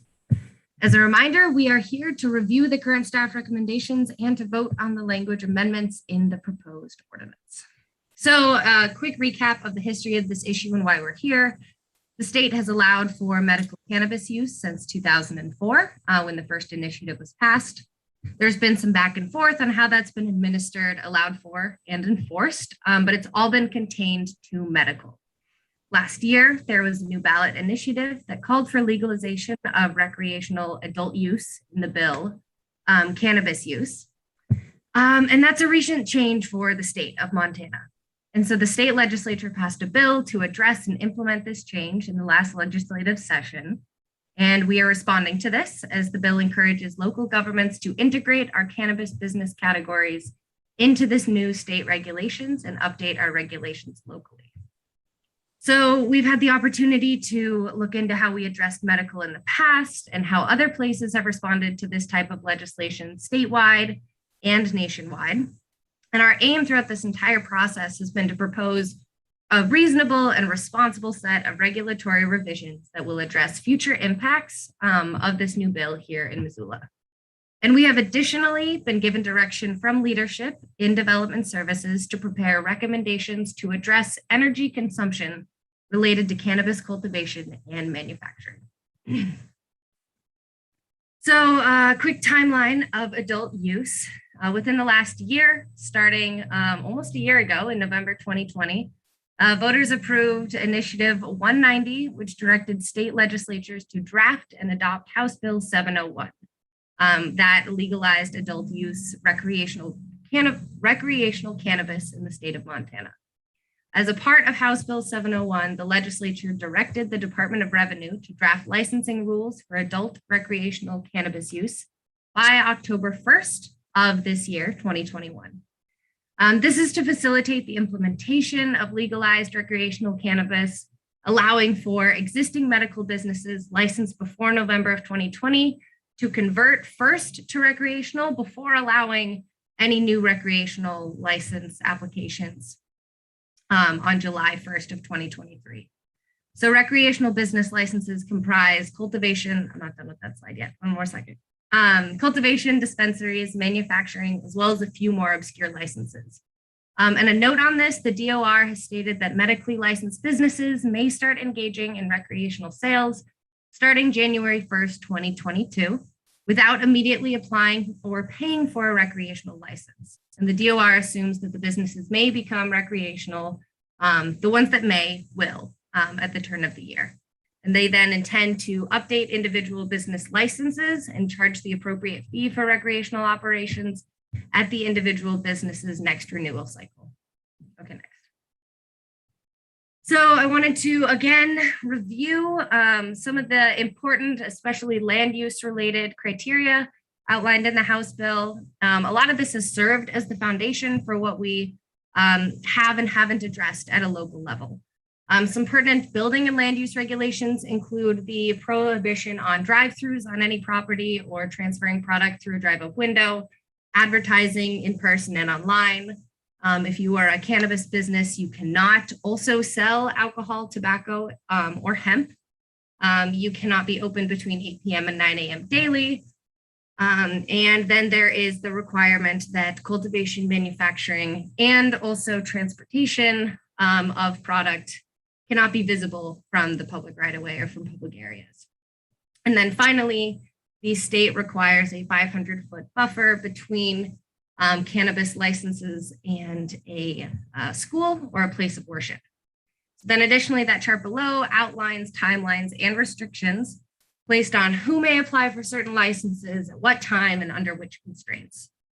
Medical licenses may be applied for at any time, including today and at the turn of the year, and they will not be able to become immediately recreational, but must wait until July of 2023. As was mentioned, the recreational licenses are only available to businesses that were licensed as medical back in November of 2020. And cultivator licenses additionally have a few important restrictions on them. Until July of 2023, cultivators may not expand beyond an absolute canopy size of tier 5, and that's 10,000 square feet.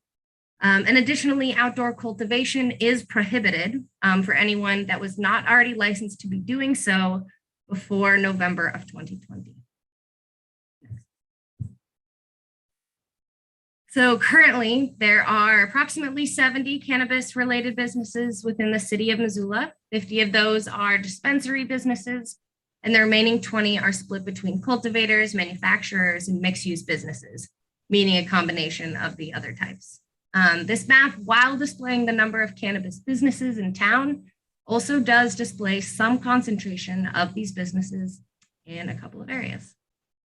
Thank you.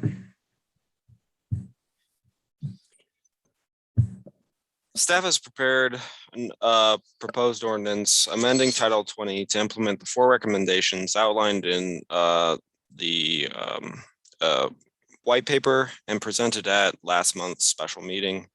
These recommendations are to align Title 20 with state definitions, prohibit commercial cultivation and manufacturing as home occupations, preserve a diverse mix of uses, and to limit non-transparent glazing.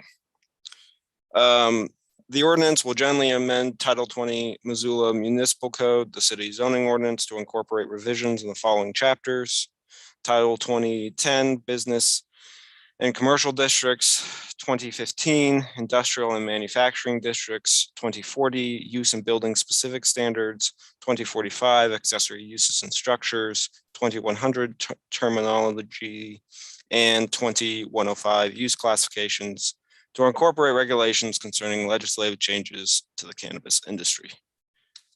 As part of this, the proposed ordinance will amend Chapter 2105-040W, which defines retail sales. And the amendment will expand the definition to include cannabis dispensaries. As a result of this expansion, cannabis dispensaries will now be, even though historically we've treated cannabis dispensaries as retail sales, this is now being codified, or is proposed to be codified in Title 20, and would allow for cannabis dispensaries in all business districts, commercial districts, and all manufacturing districts. This map represents the areas where cannabis dispensaries would be permitted as a retail use.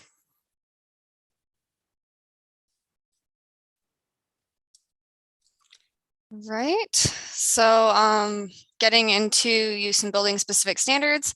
To implement the buffer between dispensaries and the glazing transparency standards, a new section will be created under 2040 use and building specific standards. The new section 2040-83 will apply specific requirements to cannabis uses. Per A, applicability, these standards will apply to both medical and recreational cannabis uses, new or existing, unless specifically exempted. B1, under the proposed new section, location, implements the 500-foot buffer between dispensaries. It states cannabis dispensaries shall be located a minimum distance of 500 feet from other cannabis dispensaries, and distances shall be measured from parcel line to parcel line and apply to ground floor dispensary businesses only. And I'll dig into the specific language for the glazing portion on another slide, since it's quite lengthy and not all shown here. B3 states ordinary maintenance and repair of existing structures shall be exempt from the requirements of this section. Ordinary maintenance does not include the replacement, modification, or addition of glazing. And this concept is standard for other zoning regulations. It essentially states that aside from making changes to the glazing, which is, glass, windows, and doors, the business owners will be able to maintain the building without coming into full compliance with the regulations. Next. Okay, so updated buffer maps were included as attachments to the staff report. Not all maps were included with the presentation, so let me know if you want me to pull them up during the discussion. Zoning districts permitting dispensaries are shown in pink, and existing dispensaries are shown as green dots. The rings around them are proposed buffers measured from the parcel line as stated in the proposed ordinance. The maps now show places of worship and associated buffers as well, which was missing from the previous maps. So it starts to show the constraints as you add in those dispensary buffers. The 500-foot buffer, which staff are still proposing, would only allow about 1 ground floor dispensary per block based on like a downtown block.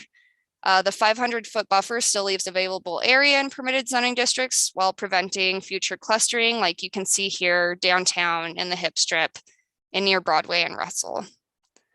Next. So here at kind of the other extreme, we're looking at an increased 1,000-foot dispensary buffer in addition to the state required school and place of worship buffer. And this leaves little space in permitted zoning districts for new dispensaries. We received feedback from business owners during stakeholder meetings stating it's already somewhat difficult to find landlords willing to lease commercial space to these uses. So staff believe a 1,000-foot buffer is a bit too restrictive and would impose barriers for new businesses in addition to the current barriers they face.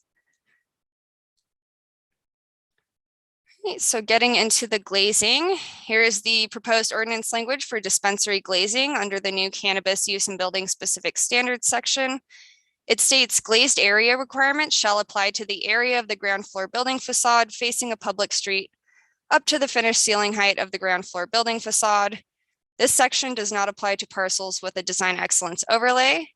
And the focus of this requirement is to protect building frontage and street frontage activation on street-facing ground floor storefronts. And this is why it doesn't apply to other building facades or upper story businesses. Additionally, these transparency requirements are already in the design excellence overlay, so these standards would only apply to dispensaries outside of the overlay. New dispensaries will have to incorporate glazing, including windows, doors, and other transparencies to encompass at least 30% of the ground floor building facade under B2A. And then per B2G, in the event that an existing structure does not meet the 30% glazing requirements, any existing glazing must be maintained. And that's to accommodate dispensaries moving into existing buildings that don't have a lot of windows and just making sure what they do have still stays transparent. Of the 30% glazing or maintained glazing, window and door glass meeting the following transparency standards counts as glazed area. The glazing must have visible light transmittance of 60% or more and external reflectance of 20% or less. These transparency standards essentially prohibit dark tinting, frosted glass, and application of window decals. B2C provides a means of alternative compliance to the transparency standards, stating display windows that do not provide views into the interior of the building may be counted towards satisfying up to 50% of the minimum glazed area requirements, providing that they are internally illuminated and are at least 2 feet in depth. This is also in design excellence currently, so we are giving dispensaries outside of the overlay sort of the same alternative methods for meeting this code as dispensaries in the overlay would get. The standards in B2D through B2F also exist in design excellence. So staff propose applying these standards equally to dispensaries outside of design excellence by adding to them to this use and building specific standards section. B2D states security gates may not obstruct a maximum or may obstruct a maximum of 25% of window area for any individual window counting toward glazed area. We do realize that there are some safety and security concerns with dispensaries, so allowing them to still have security gates while making sure it doesn't diminish the storefronts is important. 2E states darkly tinted, mirrored, or highly reflective glazing or doors with less than 50% glass may not be counted toward minimum glazed area requirements. And then 2F states interior walls and other interior visual obstructions are prohibited within 6 feet of any facade area counted toward glazed area. This code prevents business owners from placing a wall directly in front of the storefront to meet the code, like leaving the windows clear, but putting a wall right there, which doesn't do much for street frontage activation. And lastly, B2H states that in the event that these minimum glazed area requirements conflict with city building energy code requirements, the building energy code governs. Okay, and staff recommend prohibiting commercial cannabis cultivation and cannabis product manufacturing as home occupations. To do so, Title 20, Section 204550E11 under the Home Occupation Standards will be amended to include commercial cannabis cultivation or manufacturing. And this is an existing section that just lists home occupations that are prohibited.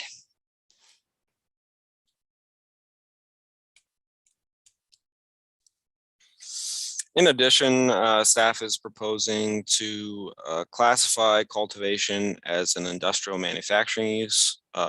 The proposed ordinance would amend Title 20, 105.050 D, which is the manufacturing, production, industrial services terminology section.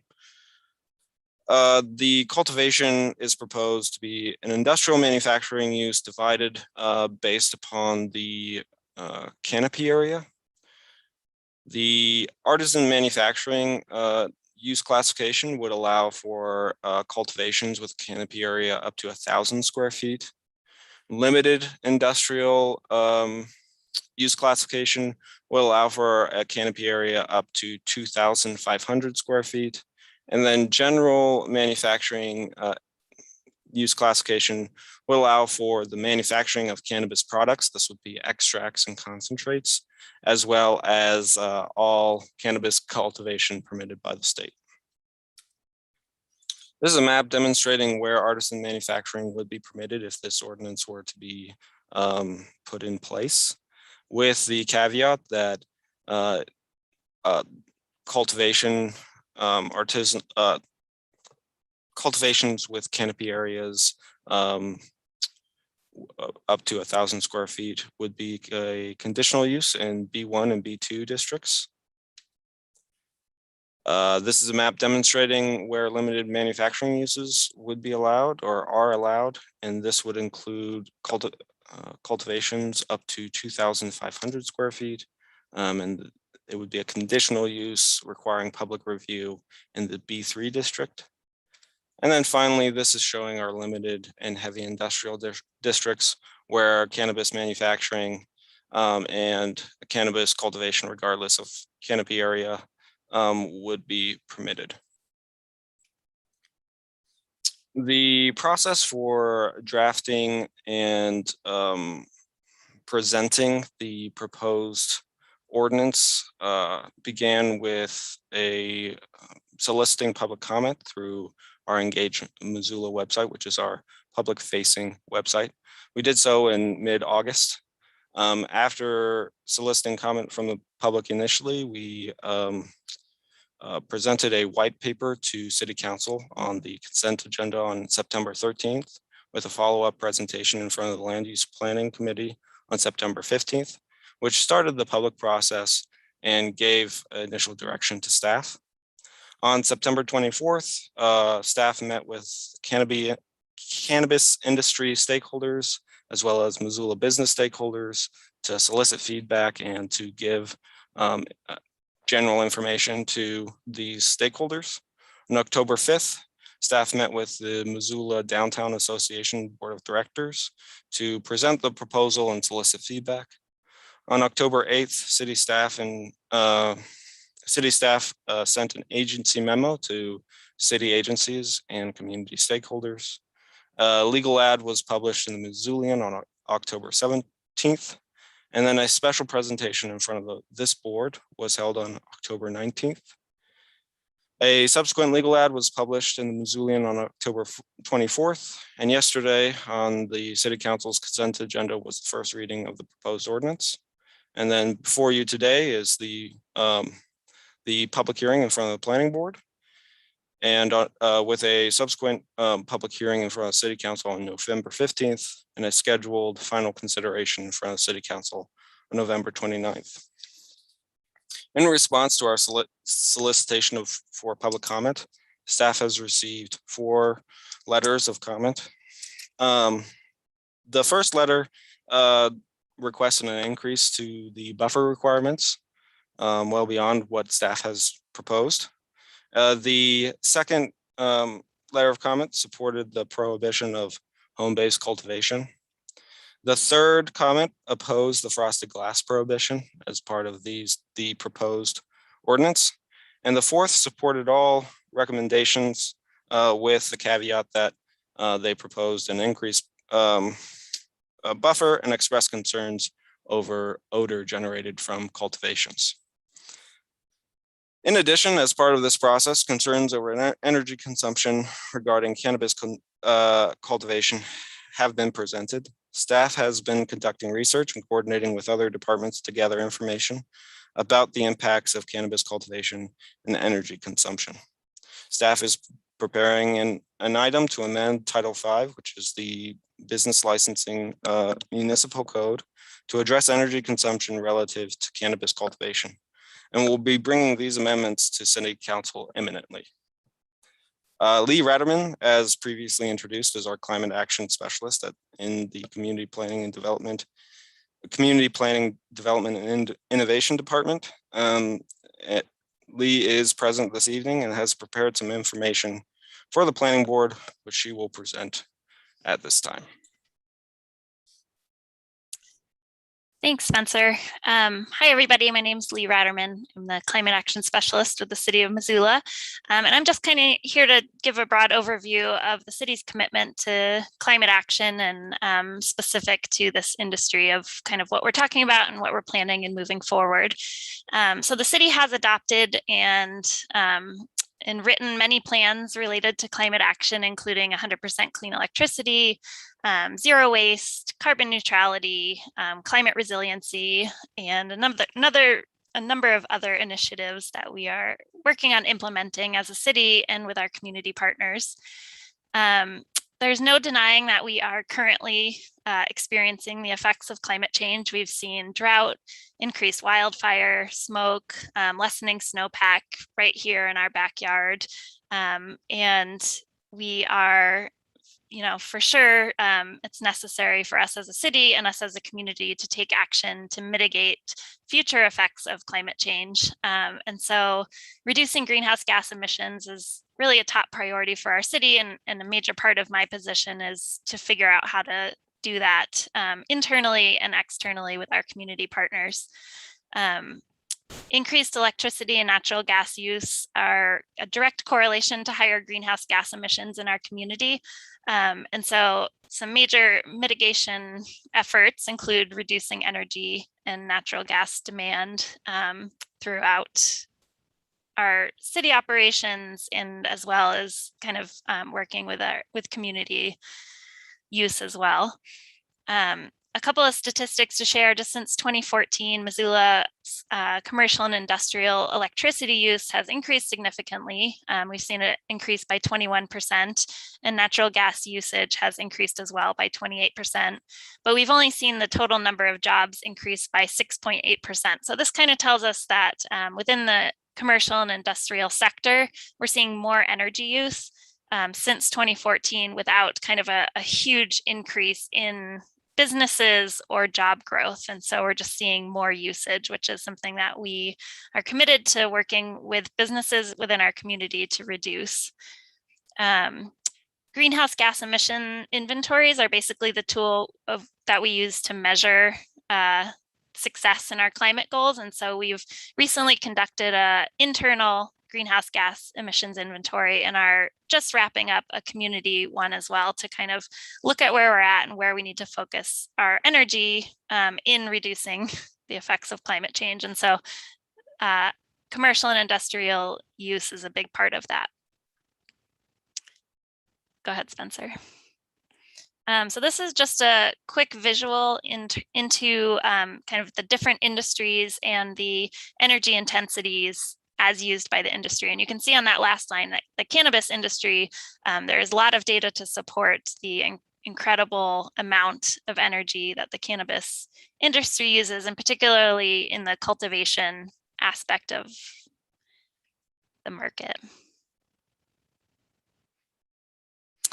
So Montana House Bill 701 gives local governments authority to allow for the operation of marijuana businesses in their community and establishing standards for the cultivation, manufacture, and sale of marijuana that protect the public health, safety, and welfare of residents within their jurisdiction. And I don't know anybody can argue that the effects current and future of climate change are a significant threat to public health, safety, and welfare of our residents. So we as a city and have discussed this on the staff level that we feel that we can make the argument that some requirements are necessary to protect the health, safety, and welfare of our residents as related to energy conservation. There are less energy intense ways to grow marijuana. So traditionally, cultivation facilities use high intensity discharge lighting, HID lighting, and the technology has grown in the LED world to where LED lights are close to, if not as efficient as HID lighting has been in the past to grow marijuana. Not only is the lighting sufficient to grow and significantly reduces the energy impact, but they're cooler. And so when you use LED lighting as opposed to HID lighting, we're seeing a lot less demand in terms of HVAC and cooling. And so that's another significant reduction that we're seeing when cultivation facilities switch over to LED lighting. There are lots of examples of states and local governments who have regulated energy consumption in marijuana cultivation. This list of just a few of those. Massachusetts and Illinois both have lighting energy use requirements around watts per square foot with exemptions for on-site renewable energy. Boulder County, Colorado had a unique solution where they required cultivators to pay into carbon offset programs or purchase local renewable energy. There's lots of examples for local regulations in California. And then most recently, Missoula County has been drafting regulations that will include or are likely to include lighting energy use requirements similar to Massachusetts and Illinois, with exemptions for on-site renewable energy as well. So we are committed as City of Missoula staff to working with marijuana cultivators to conserve energy and lessen the environmental impact of this industry. As Spencer mentioned at the beginning, we have an idea of where this could live, but we're still kind of researching the correct place to put a regulation like this. It's not included in Title 20. It's not included in the regulations presented before you tonight, but we are working simultaneously to figure out and make recommendations on this topic. One other thing I wanted to mention is that in some of the public outreach that city staff has done, we've kind of heard about the upfront costs of switching to LED lighting. And one of the things that in my position and my team will be working on is some proactive outreach to marijuana cultivators to let them know that while LED lighting is more expensive up front, the payback is very quick when you factor in the cost savings on the energy bills, and also that Northwestern Energy has really great rebate opportunities for LED lighting. And so we're planning to do kind of some proactive outreach and education to cultivators so that it's an easier sell when this goes forward. Thank you, Lee. In addition to conducting research on energy consumption in relation to cannabis cultivation, staff has also been following up on concerns voiced by members of the planning board over the storage and reporting of hazardous materials associated with cultivation and manufacturing. Staff contacted representatives from EPA Region 8 to basically ask questions regarding the toxic release inventory program and whether or not similar uses have been part of that program historically. It's things such as greenhouses and horticultural applications, nurseries, things similar to cannabis cultivation. And what we heard from representatives from that office is that similar uses are not typically part of the toxic release inventory. And that's for two reasons. The first is that these sorts of applications typically don't utilize chemicals in sufficient quantities to qualify for requiring to be part of the TRI or toxic release inventory program. And secondly, because they report to separate documentation programs. One of those being the EPCRA, which is the Emergency Planning Community Right to Know Act. As part of this, individuals and corporations who utilize hazardous materials which are present on a published list from the EPA are required to report those materials to the Local Emergency Planning Committee, or LEPC, when those materials are held in sufficient volumes to warrant reporting. So staff reached out to our local emergency planning committee and solicited comment regarding basically asking if there are any concerns by the LEPC in relation to cannabis cultivation. There are no concerns at this time that cannabis cultivation posed a unique threat that would make this reporting instrument null in relation to cannabis cultivation. In addition, there are some current concerns about hazardous material reporting in relation to emergency response.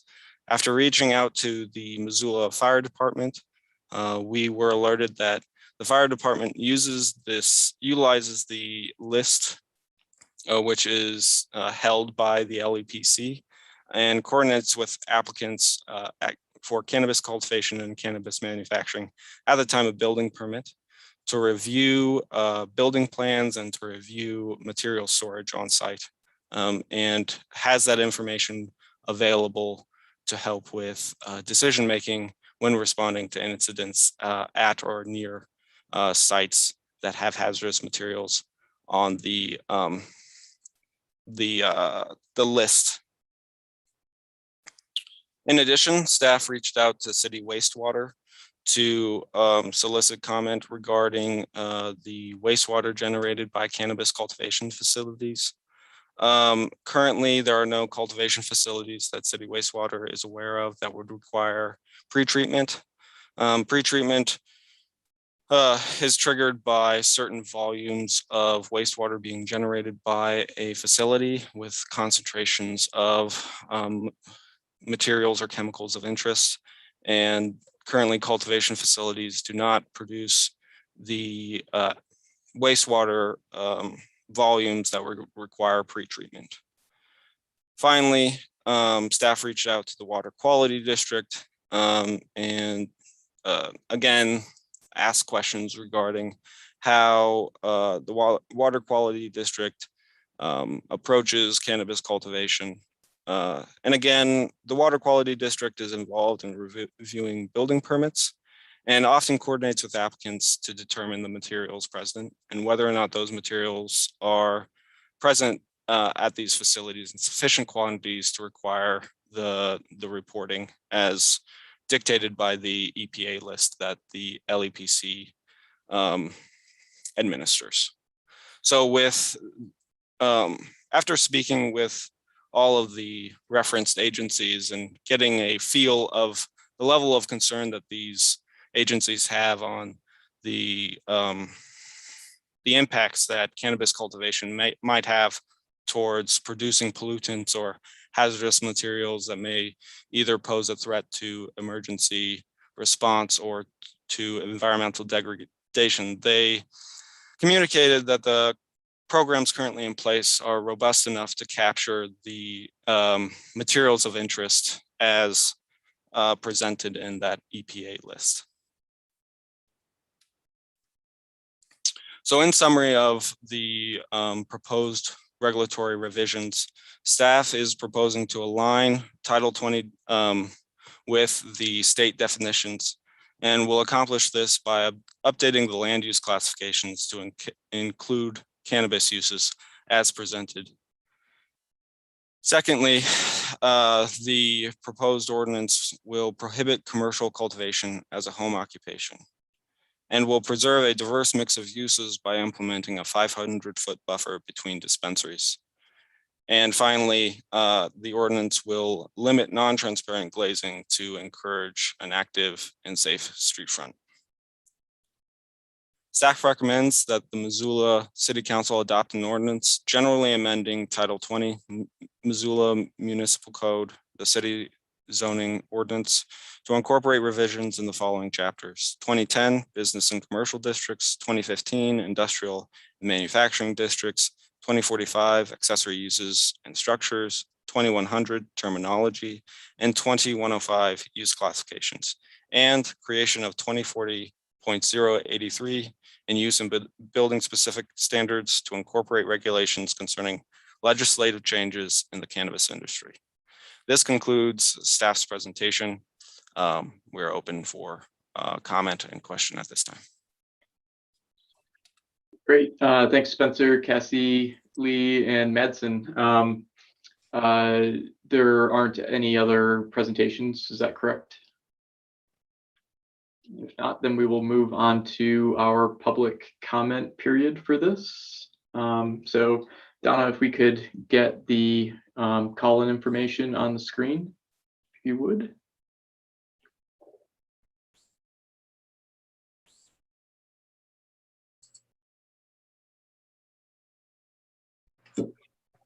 So if folks from the community are looking to call in, the call-in information is on the screen. Just reminders, you can call in on your cell phone, your landline. The webinar ID and the password are indicated.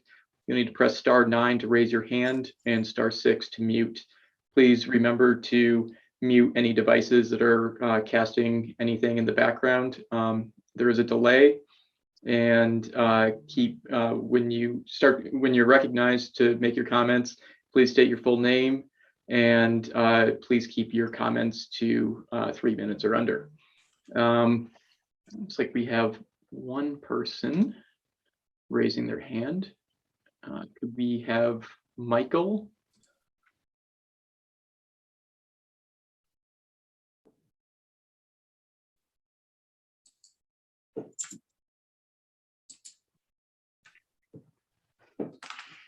Hey, you guys can hear me okay? Yep, Michael, we can hear you loud and clear. Okay, great. Hey, I did submit a comment. One of those 4 comments was mine, but I thought it'd be good just to jump on and go over it real quick. My name is Michael Albritton. My comment focuses mainly on negative impacts to downtown Missoula associated with dispensaries. I own a downtown commercial property, and my wife owns and operates a downtown business out of one of the spaces in that property. And I agree with most everything. I do feel like if we don't do anything, there will be several cannabis stores on every block downtown. In fact, there are some areas where we already have probably too many, and having too many too close will have negative impacts to downtown, both to businesses and visitors. You know, one of the things I've noticed over the past 6-7 years as a business and property owner, we've had a few vacancies over the years, and pretty much every time we've had a vacancy, the very first call is always from dispensaries. They're very persistent. Usually about half the calls we get for spaces are from dispensaries.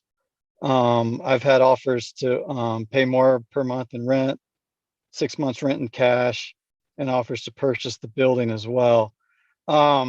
They want to be downtown, and they really want to be on Higgins, is my point.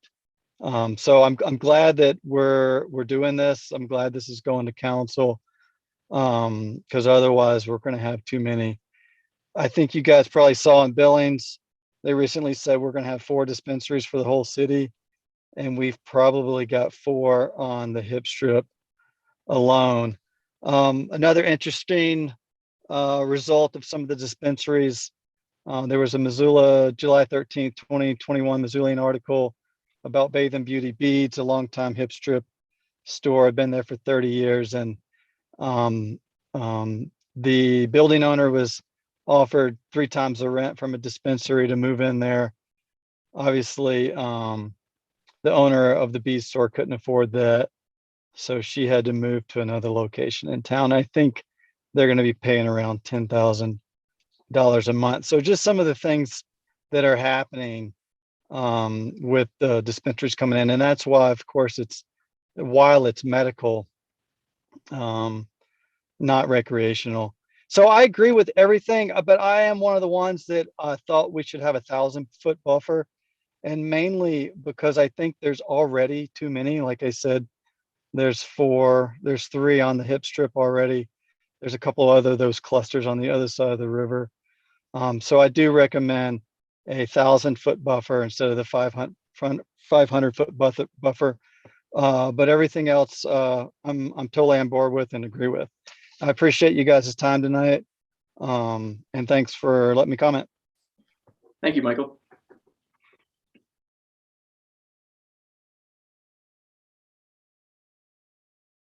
Give it another minute or two, and Donna, if you wouldn't mind, if we could put the call-in information back up on the screen.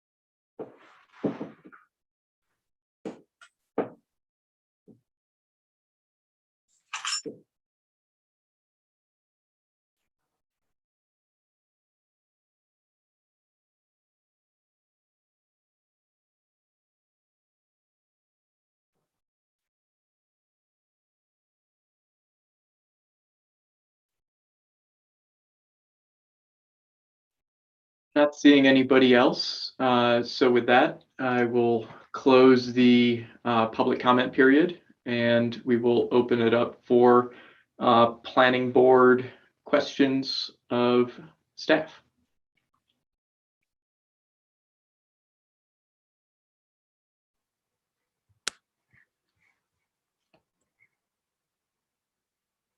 Anybody want to kick us off? Neva. Yeah, I'm willing to. I mean, if anybody else would rather start off, it's fine. Spencer, would you be willing? First of all, thanks you guys. Beautiful presentation. You really do. So professional, do a really good job. And I appreciate that you looked up, and tried to address some of the questions I've raised regarding toxic chemicals and in this industry. And what I've been reading is kind of alarming me because, so I was wondering if you would be willing to bring up that slide again, Spencer, on the hazardous materials, because some of what you said didn't quite make sense to me. And I also had a question regarding one of the parts of it. Please.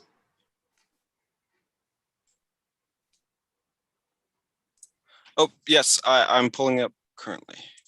Okay. So here, my question is, so EPA said the similar uses are not typical for the TRI.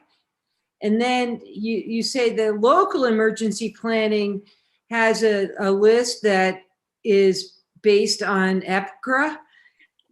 EPGRA is TRI.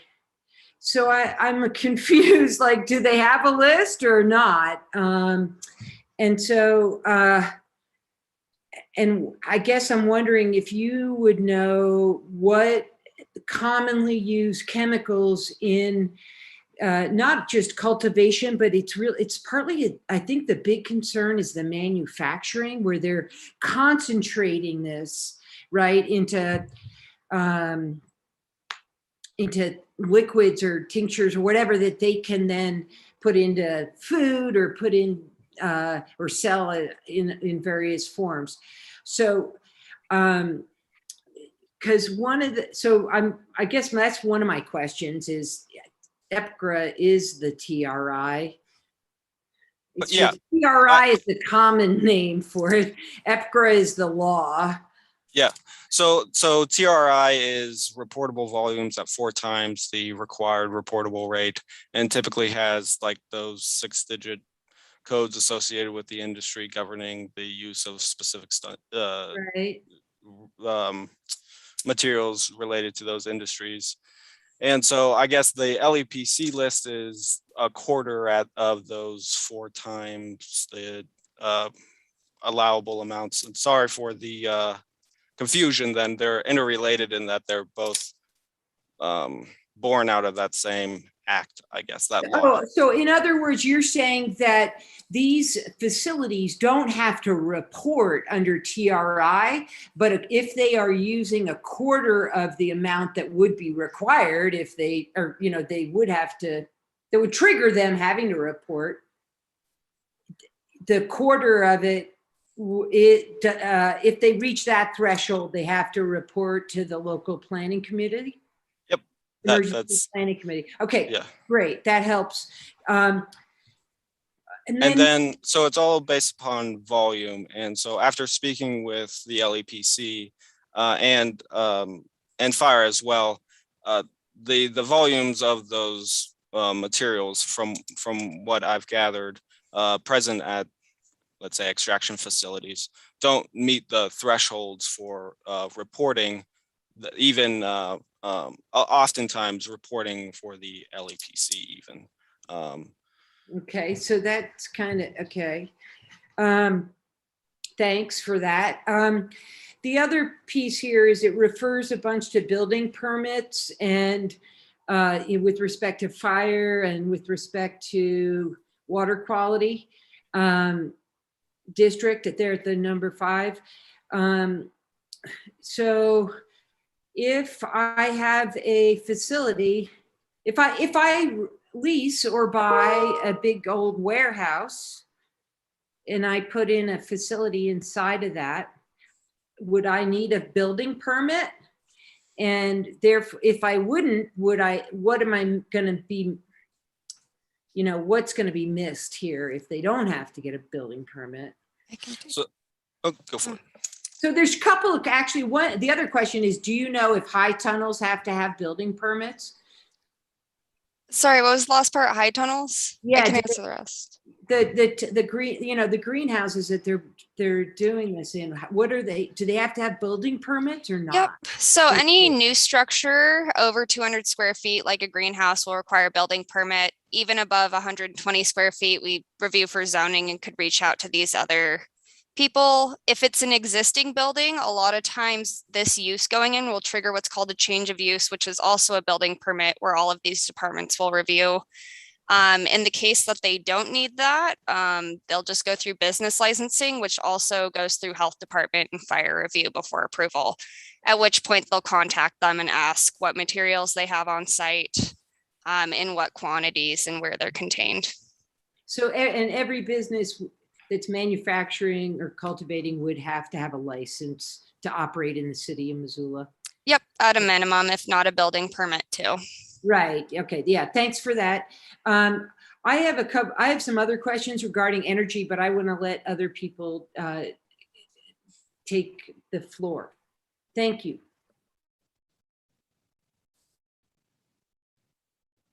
Any other questions from other folks?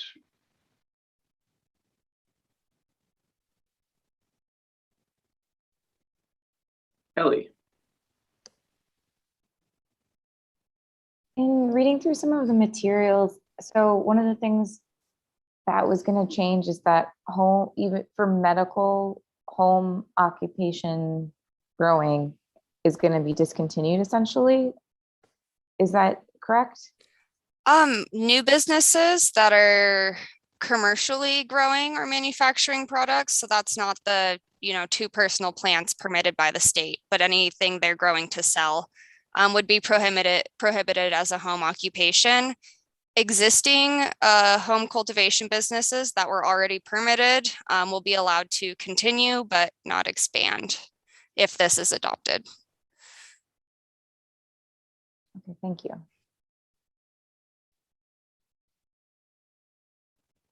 Any other questions? Go ahead, Neva. Yeah, well, I do unless anybody else does, but okay, Lee, thank you very much for the materials that you provided. I am really reluctant to vote this out of here without some concrete energy components. Could we return to Lee's slide regarding energy use by sector? Okay, so, and I guess this is what, millijoules? Is that what the unit is here? And, this is like 15 years old.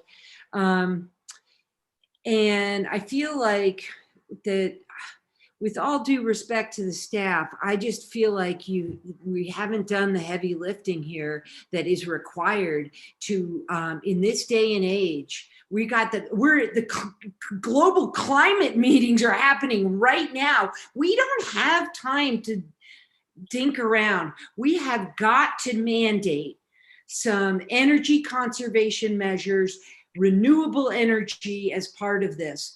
I can't in good conscience vote for this without it in it. And not that I don't trust you guys to bring it up later, but there's been plenty of time.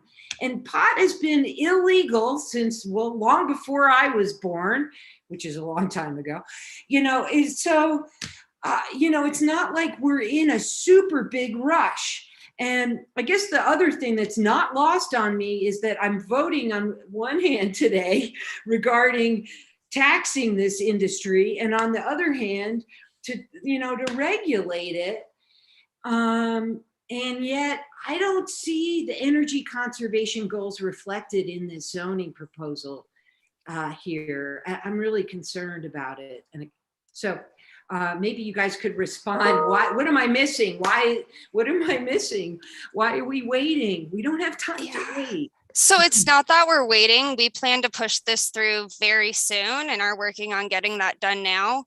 The reason we're not including it in zoning and want to include it in another title like Title V is that zoning in Missoula is subject to that legal non-conforming, which means that we would only through zoning be able to regulate energy for new businesses, and we can't go back and make existing businesses start to come into compliance with our energy goals. Whereas if we put it in, say, Title V under business licensing, we can start to get them, taking these measures to conserve energy at business license renewal. So it's not that we're not doing it, it's that we think there's a more appropriate place that'll be more effective than zoning, which we can't get into existing businesses with because they'll be considered legal non-conforming.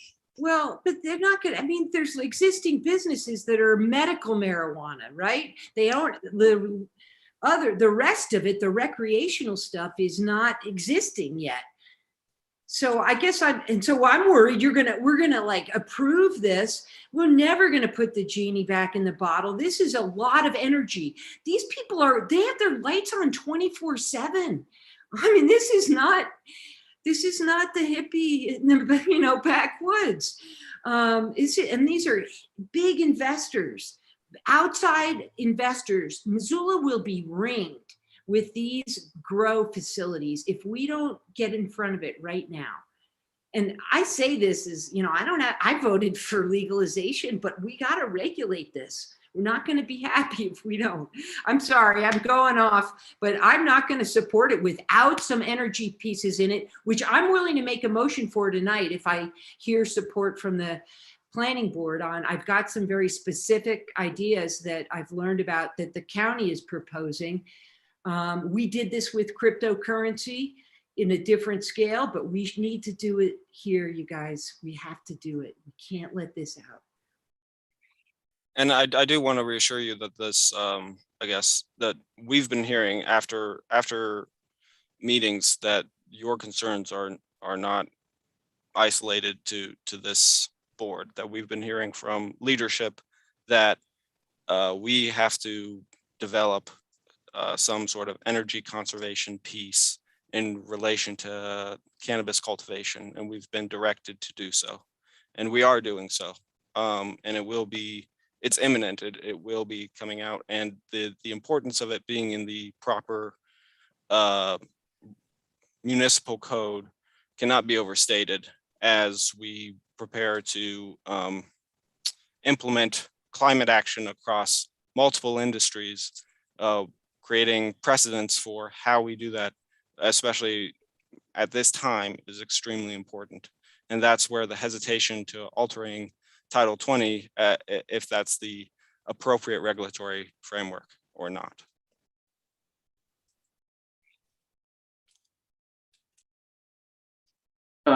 Ellie. I'm wondering what the process is for including some of those things. And I think you said Title 5, Cassie, like that, how do they get implemented in that form? Yeah, Title 5 business licensing, right? We had originally looked at building and construction standards, but business licensing, it would follow a similar amendment process. We'd have to work more with those staff to figure out exactly what that looks like, but it does come through public hearing with proposed code amendments. And like I said, the difference is Title 5, we can implement these at business renewals, especially because they might be existing medical businesses now, but a lot of those cultivations will likely go recreational, and we want to be able to capture them moving forward too and get them up to our concerns. But I believe, yeah, it would be a code amendment public hearing process, much like this one. Go ahead, Eva. Yeah, I'm sorry. First of all, does state law give you the authority to regulate energy use through business licensing? And then secondly, the land use, the purpose of zoning, as I've been well educated on over the years by the planners, is, really it is about how the land is used. And in this case, land use through indoor growing facilities, which is the only one allowed, I guess, because of the state law, that is the use that we are regulating. And those cannot occur without this massive energy input. And so to me, to say, let's put it in business licensing, and I'm going to, and so I'd like to make a motion. Shane, can I make a motion? Can we get through? I had a couple of questions. Maybe Okay, we can cool. go I through do have a motion to make at some point, which is to table this, because I cannot vote for it unless we're going to put energy in it. Okay. Shane, can I jump in just to respond to that, to this conversation too, real quick? This is Ben Brewer with CPDI as well, and just Neva, to respond to that. I want to respond to two things. One is kind of the idea of whether or not zoning is the right tool for addressing the issues that we're talking about with energy consumption or not. And I just want to make the distinction, that one of the because I know you've kind of brought up the approach that the county is working on as well, and just really make it clear that one of the distinctions between regulating on the in the city at the municipal level versus in the county is that we're not we have more options and more tools on how we can apply our regulations and what we base those regulations on. And addressing this in the county, the zoning really is your primary tool that you'd be looking at having available. But in the city, just to we do have these other approaches that are that might be a better fit, and that's what we're talking about doing here, is considering what might be the best fit for addressing this, not to kind of wave it away. I guess why not having addressed it already? I mean, I just don't get it. I mean, so I hear you what you're saying, Ben. You guys actually have a lot more latitude. So I would have expected a lot more creativity from the city. So instead, what we've gotten is, no, we're going to maybe put it in Title V sometime. So, and I, you know, I really, this is not, I'm not meaning to attack anyone or anything like that, but this is so important. This is a lot of energy use. And so. Yeah, and absolutely, and you know, and they're going to the other point I was going to make, but to respond to that also, you know, I think, you know, this has been a rush project, and there, you know, we set a course early on, and it might have not been set in the right direction or necessarily, and so we're looking at a course correction, you know, now, especially having kind of received comments through this process and as it's proceeded. But again, where that's pointing us at this point, at least, is to kind of look at the other options that are available to us, not just through zoning specifically. And then to kind of follow that up, you know, that you had brought up earlier, the kind of the idea that there might not be as much urgency. You know, this has been in the works for a long time, and why not take the time to get it right? And you know, we do see an urgency towards establishing the kind of the land use regulations that we're talking about tonight, because of the way that the state is rolling out the licensing and enacting the law, and you know, there, beyond this issue specifically, there are other considerations that we have where the longer we hold off on establishing these and getting them on the books, there will be new and other non-conforming situations that could be established before we get this kind of figured out and in the works. And so, you know, that is one of the primary reasons that we are really aiming tonight, you know, to keep this moving forward on the schedule that we'd set, so that we can meet the kind of the deadline to match up for when the state enacts this legislation in January. And so I would just throw out, you know, as we're talking about this and alternate motions and recommendations and whatnot, that there could be ways that we roll the concerns about energy consumption, especially, into amending the motion that we brought tonight, so that we continue to work through that and discuss it and improve on it, but that we might still be able to maintain the project, you know, the schedule that we're trying to keep on this project.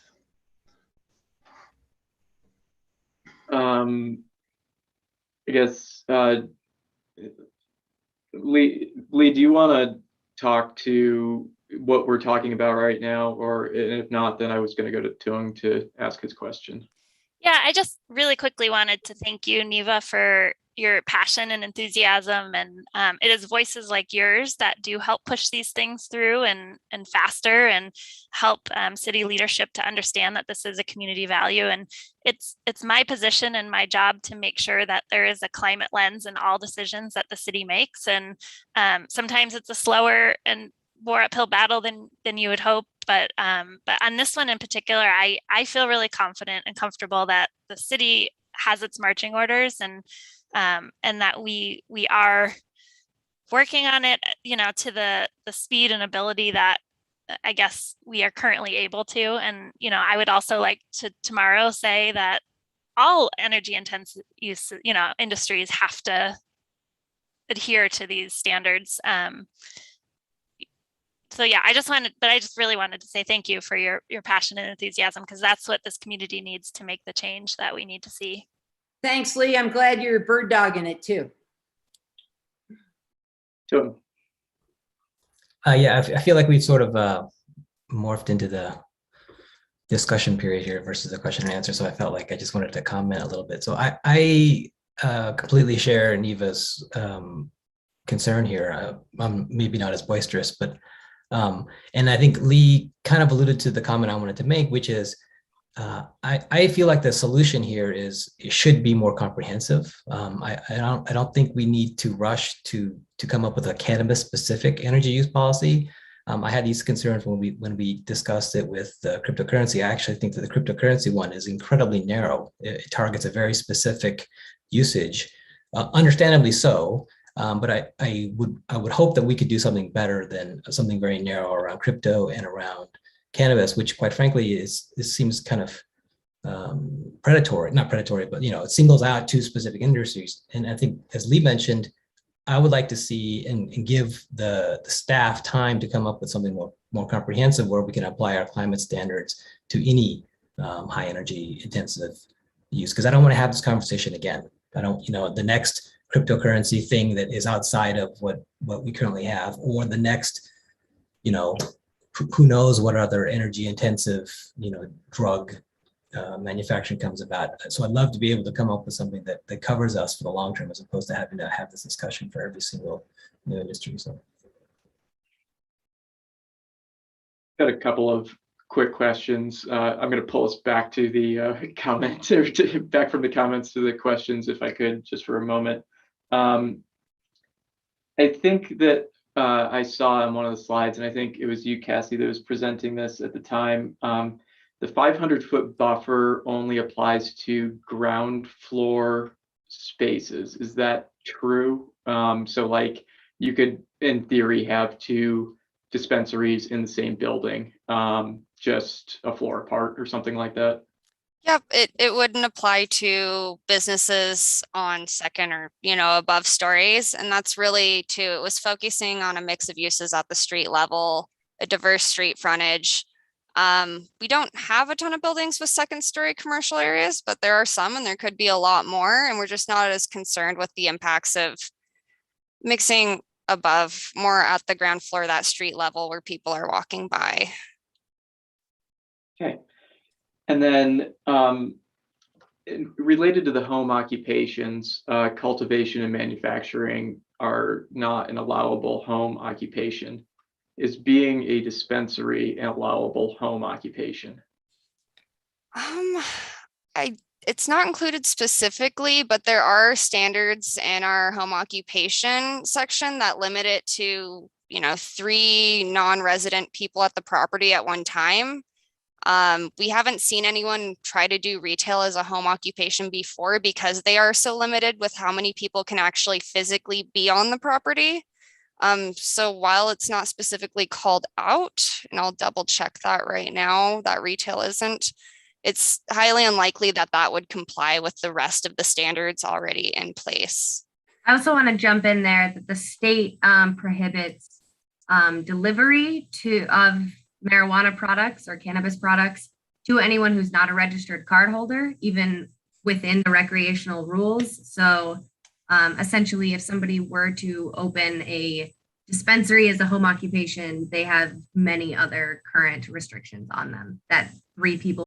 I mean, what we would see and what we have seen in the past is cultivation that then would work with another dispensary, but actually selling out of your house itself would be extremely limited, especially if you cannot grow yourself or distribute to anyone who's not a card holder.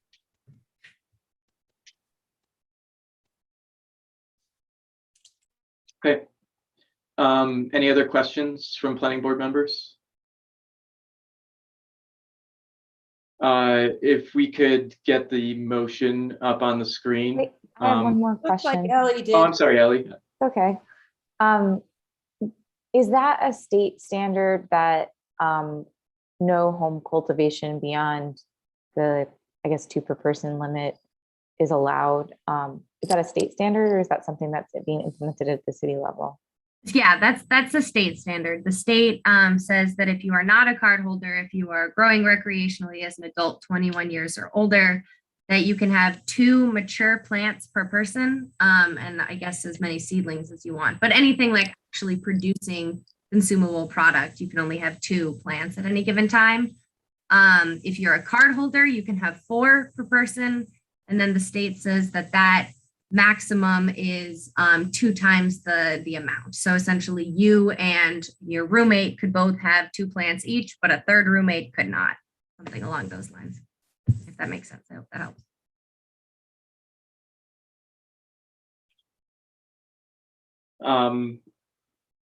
Is that all the questions? Then if Spencer would maybe put since I think you're controlling the PowerPoint, put the motion up on the screen, and we can entertain a motion. Neva. Well, I'd like to make a different motion. But I'm not really sure what the process is here. Maybe we need to move this, but I want to amend this. Can staff help us out with that? The process? That sounds right to me, Neva, but maybe. I'm willing to move this, and then what do we do? A sub? Yeah, I think that's right. That you would move this and then propose amendments to this in the discussion. Okay, I'll make the motion that staff. I'll make the motion that the Missoula City Council adopt an ordinance generally amending Title 20 Missoula Municipal Code, the city zoning ordinance, to incorporate revisions in the following chapters: 20.10 business and commercial districts, 20.15 industrial and manufacturing districts, 20.45 accessory uses and structures, 20.100 terminology, and 20.105 use classifications, and creation of 20.40.083 in use and building specific standards to incorporate regulations concerning legislative changes in the cannabis industry. Thank you, Neva. Do we have a second for the motion? I'll second. Seconded by Tung.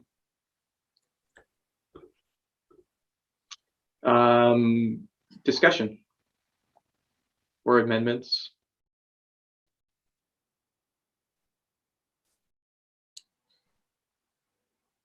We can have discussion, and then we can see where people are at. I'd like to, if you want, either way, however you want, Shane. Well, I'm fine with that. If there is any discussion that folks want to throw out there. So. Yeah, I just want to, my take on this is, and I think it's been alluded to, is that this was a sort of a necessary step as far as updating our zoning and to come in compliance with the state. And as much as I am concerned about the climate impact, I feel like we need to move forward at least on this and really trust that the staff will come up with other solutions for the energy use, because I do believe that the energy use is much bigger than just cannabis. Thank you. Other discussion? Well, I guess I'll speak to that because I also want to make a motion regarding energy use and amendment. Tung, I think your point is excellent. We really need to do this across the board. However, the point of zoning a particular type of activity is to actually look at that particular use and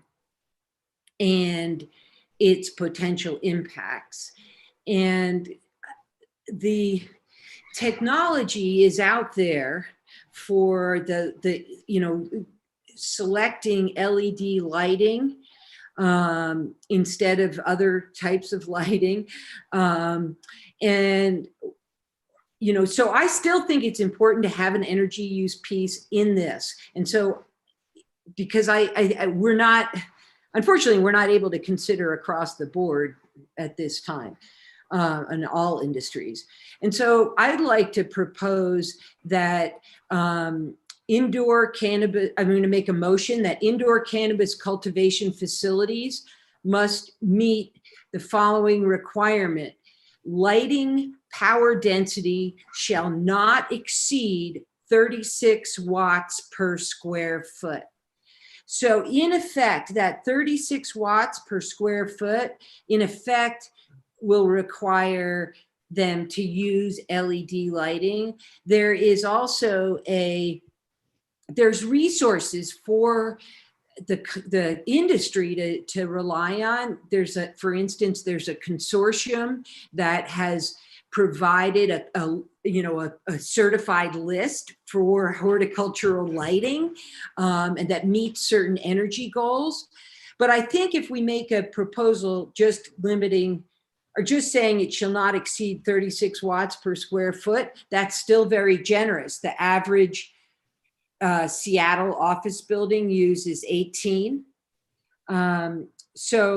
But this would still be doable for the industry, and the technology is available.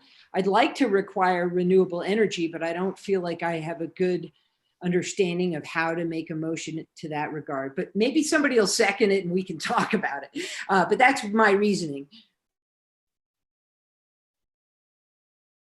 Is there any reason why we couldn't do something like that, and then there still could be other tools put in place that can then be more broad or more stringent? Point of order. Sorry, Ellie. Whatever. Point of order. We got to have a second to talk about the specific motion, I think. So will you second it? Oh, I'll second. Thanks. Sure. So I hope I'm not messing up any of the flow of things, but is there a reason why we couldn't put in language like that? Though I feel a little bit uncomfortable that that hasn't been as researched. I know that Neva, you're very thorough, but the staff, I feel like, has been digging in, and I don't know if that's the number that we should land on. Like, I'd like a little bit more about if that was going to be it, why that should be it. And I don't know that we would have that tonight necessarily, but is there a reason why we couldn't put something in that then also there could be other code in other spaces? Yeah, just to quickly respond to that, if I might, I gather that the Illinois and I think Massachusetts have used that 36 watt, and that's what the county is going to propose in their zoning for this as one of the options. So the county wants to put forward, you can do 3 different options. But I think if I understand it and read it correctly, in essence, if we required this 36 watt per square foot, they would, they'd have to do the other options in order to meet that, such as selecting qualified lighting from the list that I mentioned, if that makes sense. If it's put in at the county level, will it apply to the city? No, because they're zoned differently. But I mean, I like your idea of trying to pass something this now and let them work it out at the city council level. But I don't want to let it out of here without, personally, I mean, maybe I'll be outvoted, but I really think this is too important for us to ignore. It's just too urgent. So we have a proposal for an amendment, and we have a second. Is there any other discussion that we want to have on the amendment?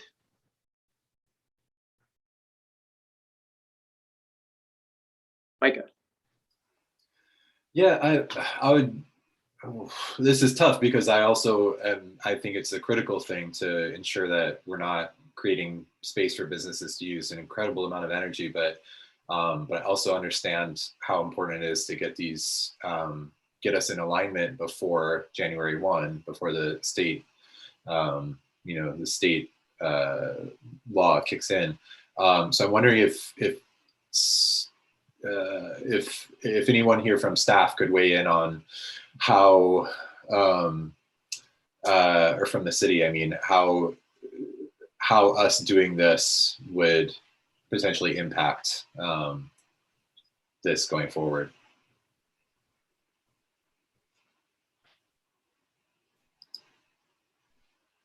Go ahead, Ben. Thanks. I'm getting my buttons confused here.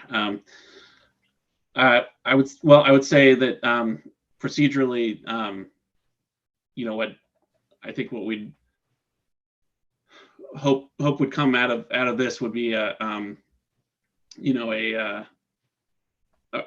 added recommendation or an amended recommendation that we could carry forward to council and then continue to and bring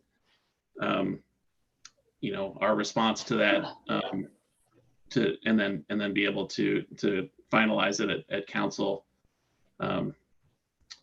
And so that would, that's my short answer. I don't know if that answers your question, Micah. Did that satisfy you, Micah?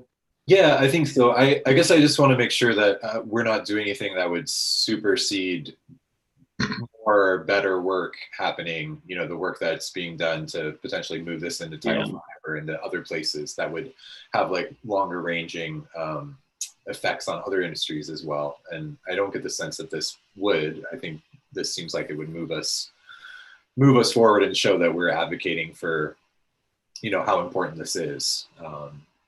Yeah, and I do have I guess a little bit more kind of global response to that, which is that and then and Lee and Cassie and Spencer, if you have any follow up, please jump in. But we from the beginning we tried to take an approach to these that was focused on the use specifically, and there have been other things that we've been considering before we really started delving into the energy consumption side that also were issues that seemed like maybe they should, and they warranted it being expanded more universally, rather than just being singularly focused on the on the dispensary use or cultivation or whatever. But as we've gone along, that's been our intent, is to stay focused on this use at hand. And so beyond that, clearly there's an interest and a need to take a more comprehensive approach towards some of these, especially on the energy side. And so I just want to remind you all that we do have a comprehensive code reform project and update that is in the near future that will begin that work. I know that's I mean that as an assurance and not to kind of kick the can down the road, but I think that there's a benefit and we see a need to be able to think about this more comprehensively, and so this is something that will be that. And again, going back to your point, Tung, that's one of the goals of that project, is to be able to provide a comprehensive, unified approach to these issues, and so that things are consistent and they're not just kind of targeted and done in a piecemeal fashion.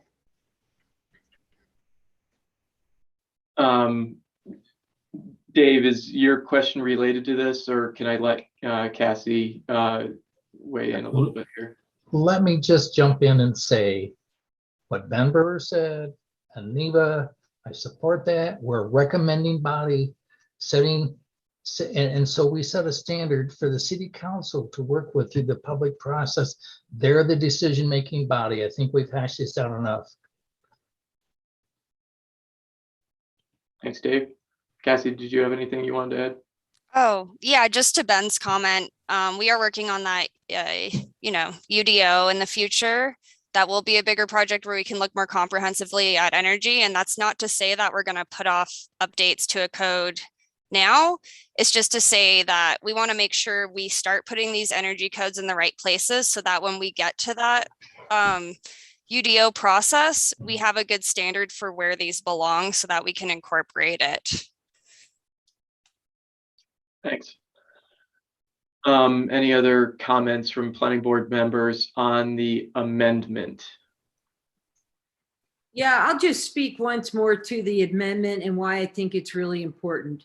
The 36 per square foot, 36 watts per square foot is a measurable thing. right? And that can be part of the zoning for these types of buildings.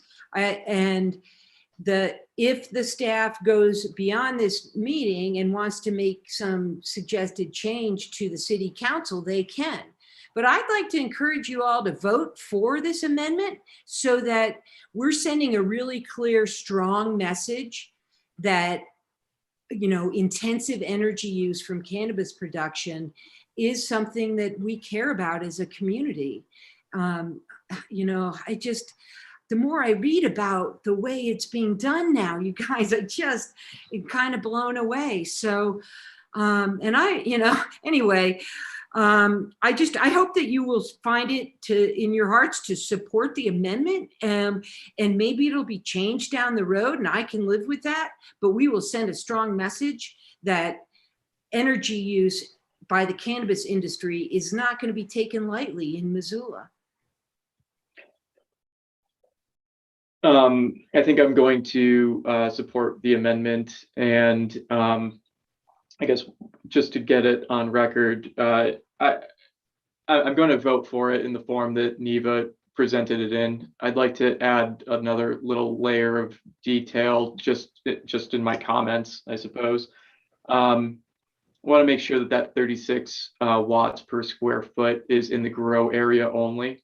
One way that you might be able to skirt that is by having a larger space and only growing in a smaller space, and just concentrating your energy, so like there are lighting use standards in the International Energy Conservation Code, and those I would want those to apply to other uses within the same building. So that's just something that I think that we should keep in our mind, if that made any sense.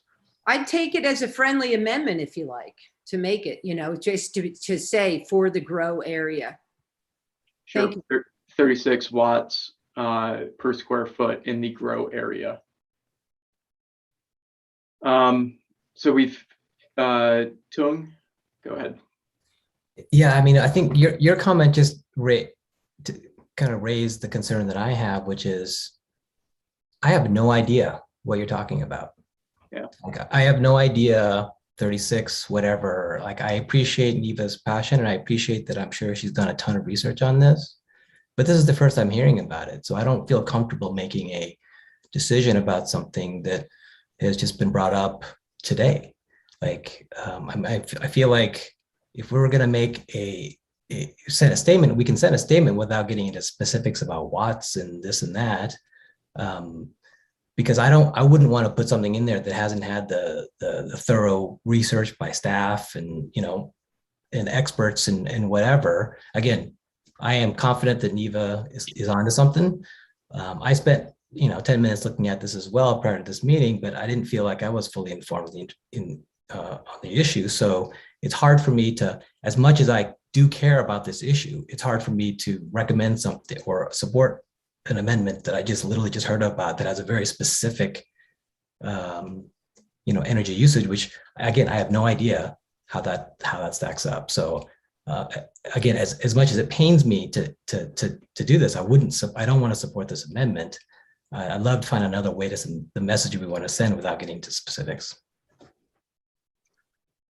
Well, I think we have a motion on the table. We have a second, and I think the proper way to do this would just be to send that to a vote, if that's okay. So Donna, if we could maybe do a roll call vote on the amendment, and do we want to hear the amendment again? Do we want to vote on the recommended motion first, then the amendment, or do you want to vote on the amendment first? I think I'd like to vote on the amendment. Okay. Does everybody have a clear idea of what the amendment is saying? Seeing casual head nods. Donna, can we do a roll call vote, please? Okay. This was moved by Neva, seconded by Ellie. Micah Sewell. Aye. Micah Sewell votes yes. Dave Loomis. Yes. Dave Loomis votes yes. Neva Hassanen. Yes. Neva Hassanen votes yes. Toon Pham. No. Toon Farm votes no. Ellie Costello. Yes. I'm sorry, is that a yes? Yes. Ellie Costello votes yes. Shane Morrissey. Yes. Shane Morrissey votes yes. The motion carries.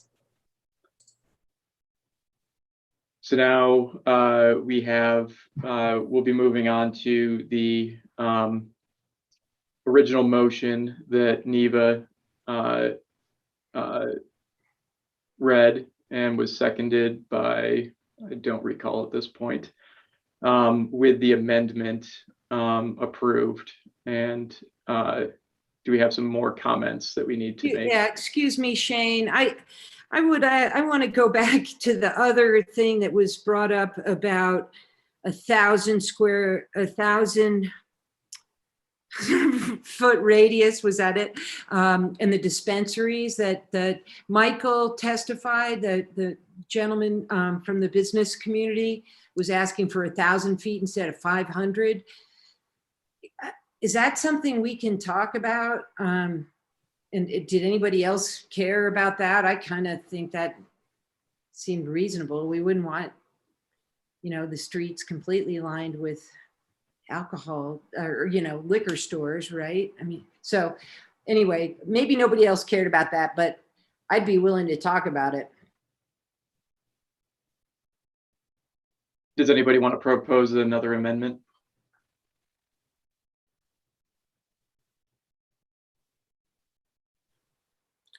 Well, could the staff explain why they chose 500 instead of 1,000? Maybe that would help me. And then I could vote, I could support the whole thing, I guess.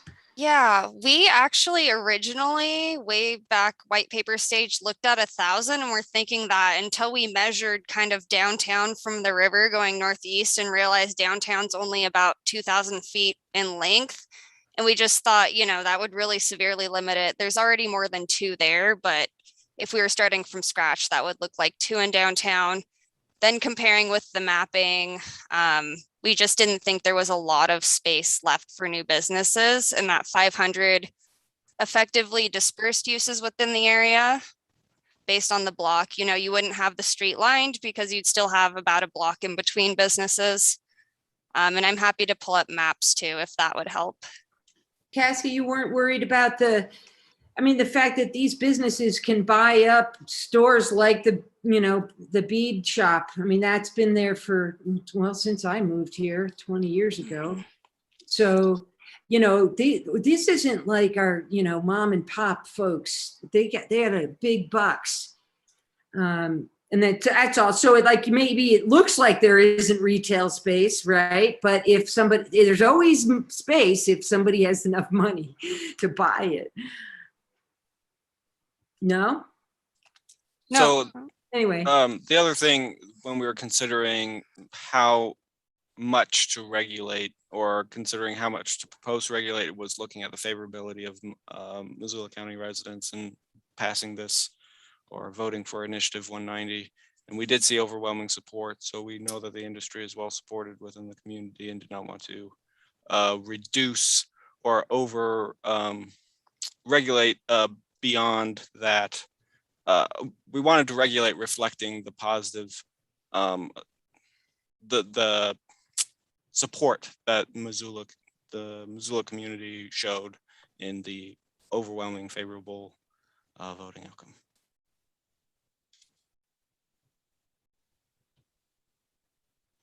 okay, thanks. I don't need to make a motion. I'll just live with that, I guess.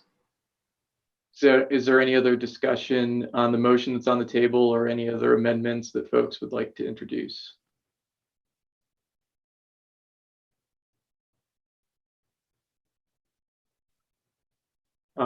Seeing none, not exactly sure how this vote's going to turn out, so maybe we can do a roll call vote on this also. Please, Donna. Okay, Micah Sewell. Yes. Micah Sewell votes yes. Dave Loomis. Yes. Dave Loomis votes yes. Neva Hassanen. Yes. Neva Hassanen votes yes. Toon Pham. Yes. Toon Pham votes yes. Ellie Costello. Yes. Ellie Costello votes yes. Shane Morrissey. Yes. Shane Morrissey votes yes. The motion carries. Thank you, staff, for your presentation, and bearing with us and all the information. So Yeah, thanks a lot, staff. I wasn't meaning to grill you so hard, but I appreciate it. okay. Moving forward in our agenda, communications and special presentations. I don't believe that there is any today. Committee reports. Tung, did you attend the TPCC meeting? You were very much missed, Shane. It was a lively meeting. There was a presentation about the Reserve Street research that was done and some initial discussion around trying to do some improvements. The main sort of near-term thing that would be possible would be timing of the lights, better timing of the lights. I think where the challenge though is that how to fund that. I think there's a lot of discussion around larger, funding challenges around transportation as a whole. So it's one of those things where I think that good research, good proposal, but unclear what the next steps are going to be. So, but it was again a good lively meeting. Great, thanks for the report. There is no old business. Don't believe there's any new business referrals. Comments from planning board members.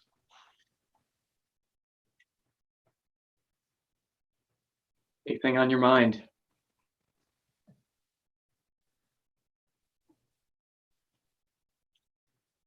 All right.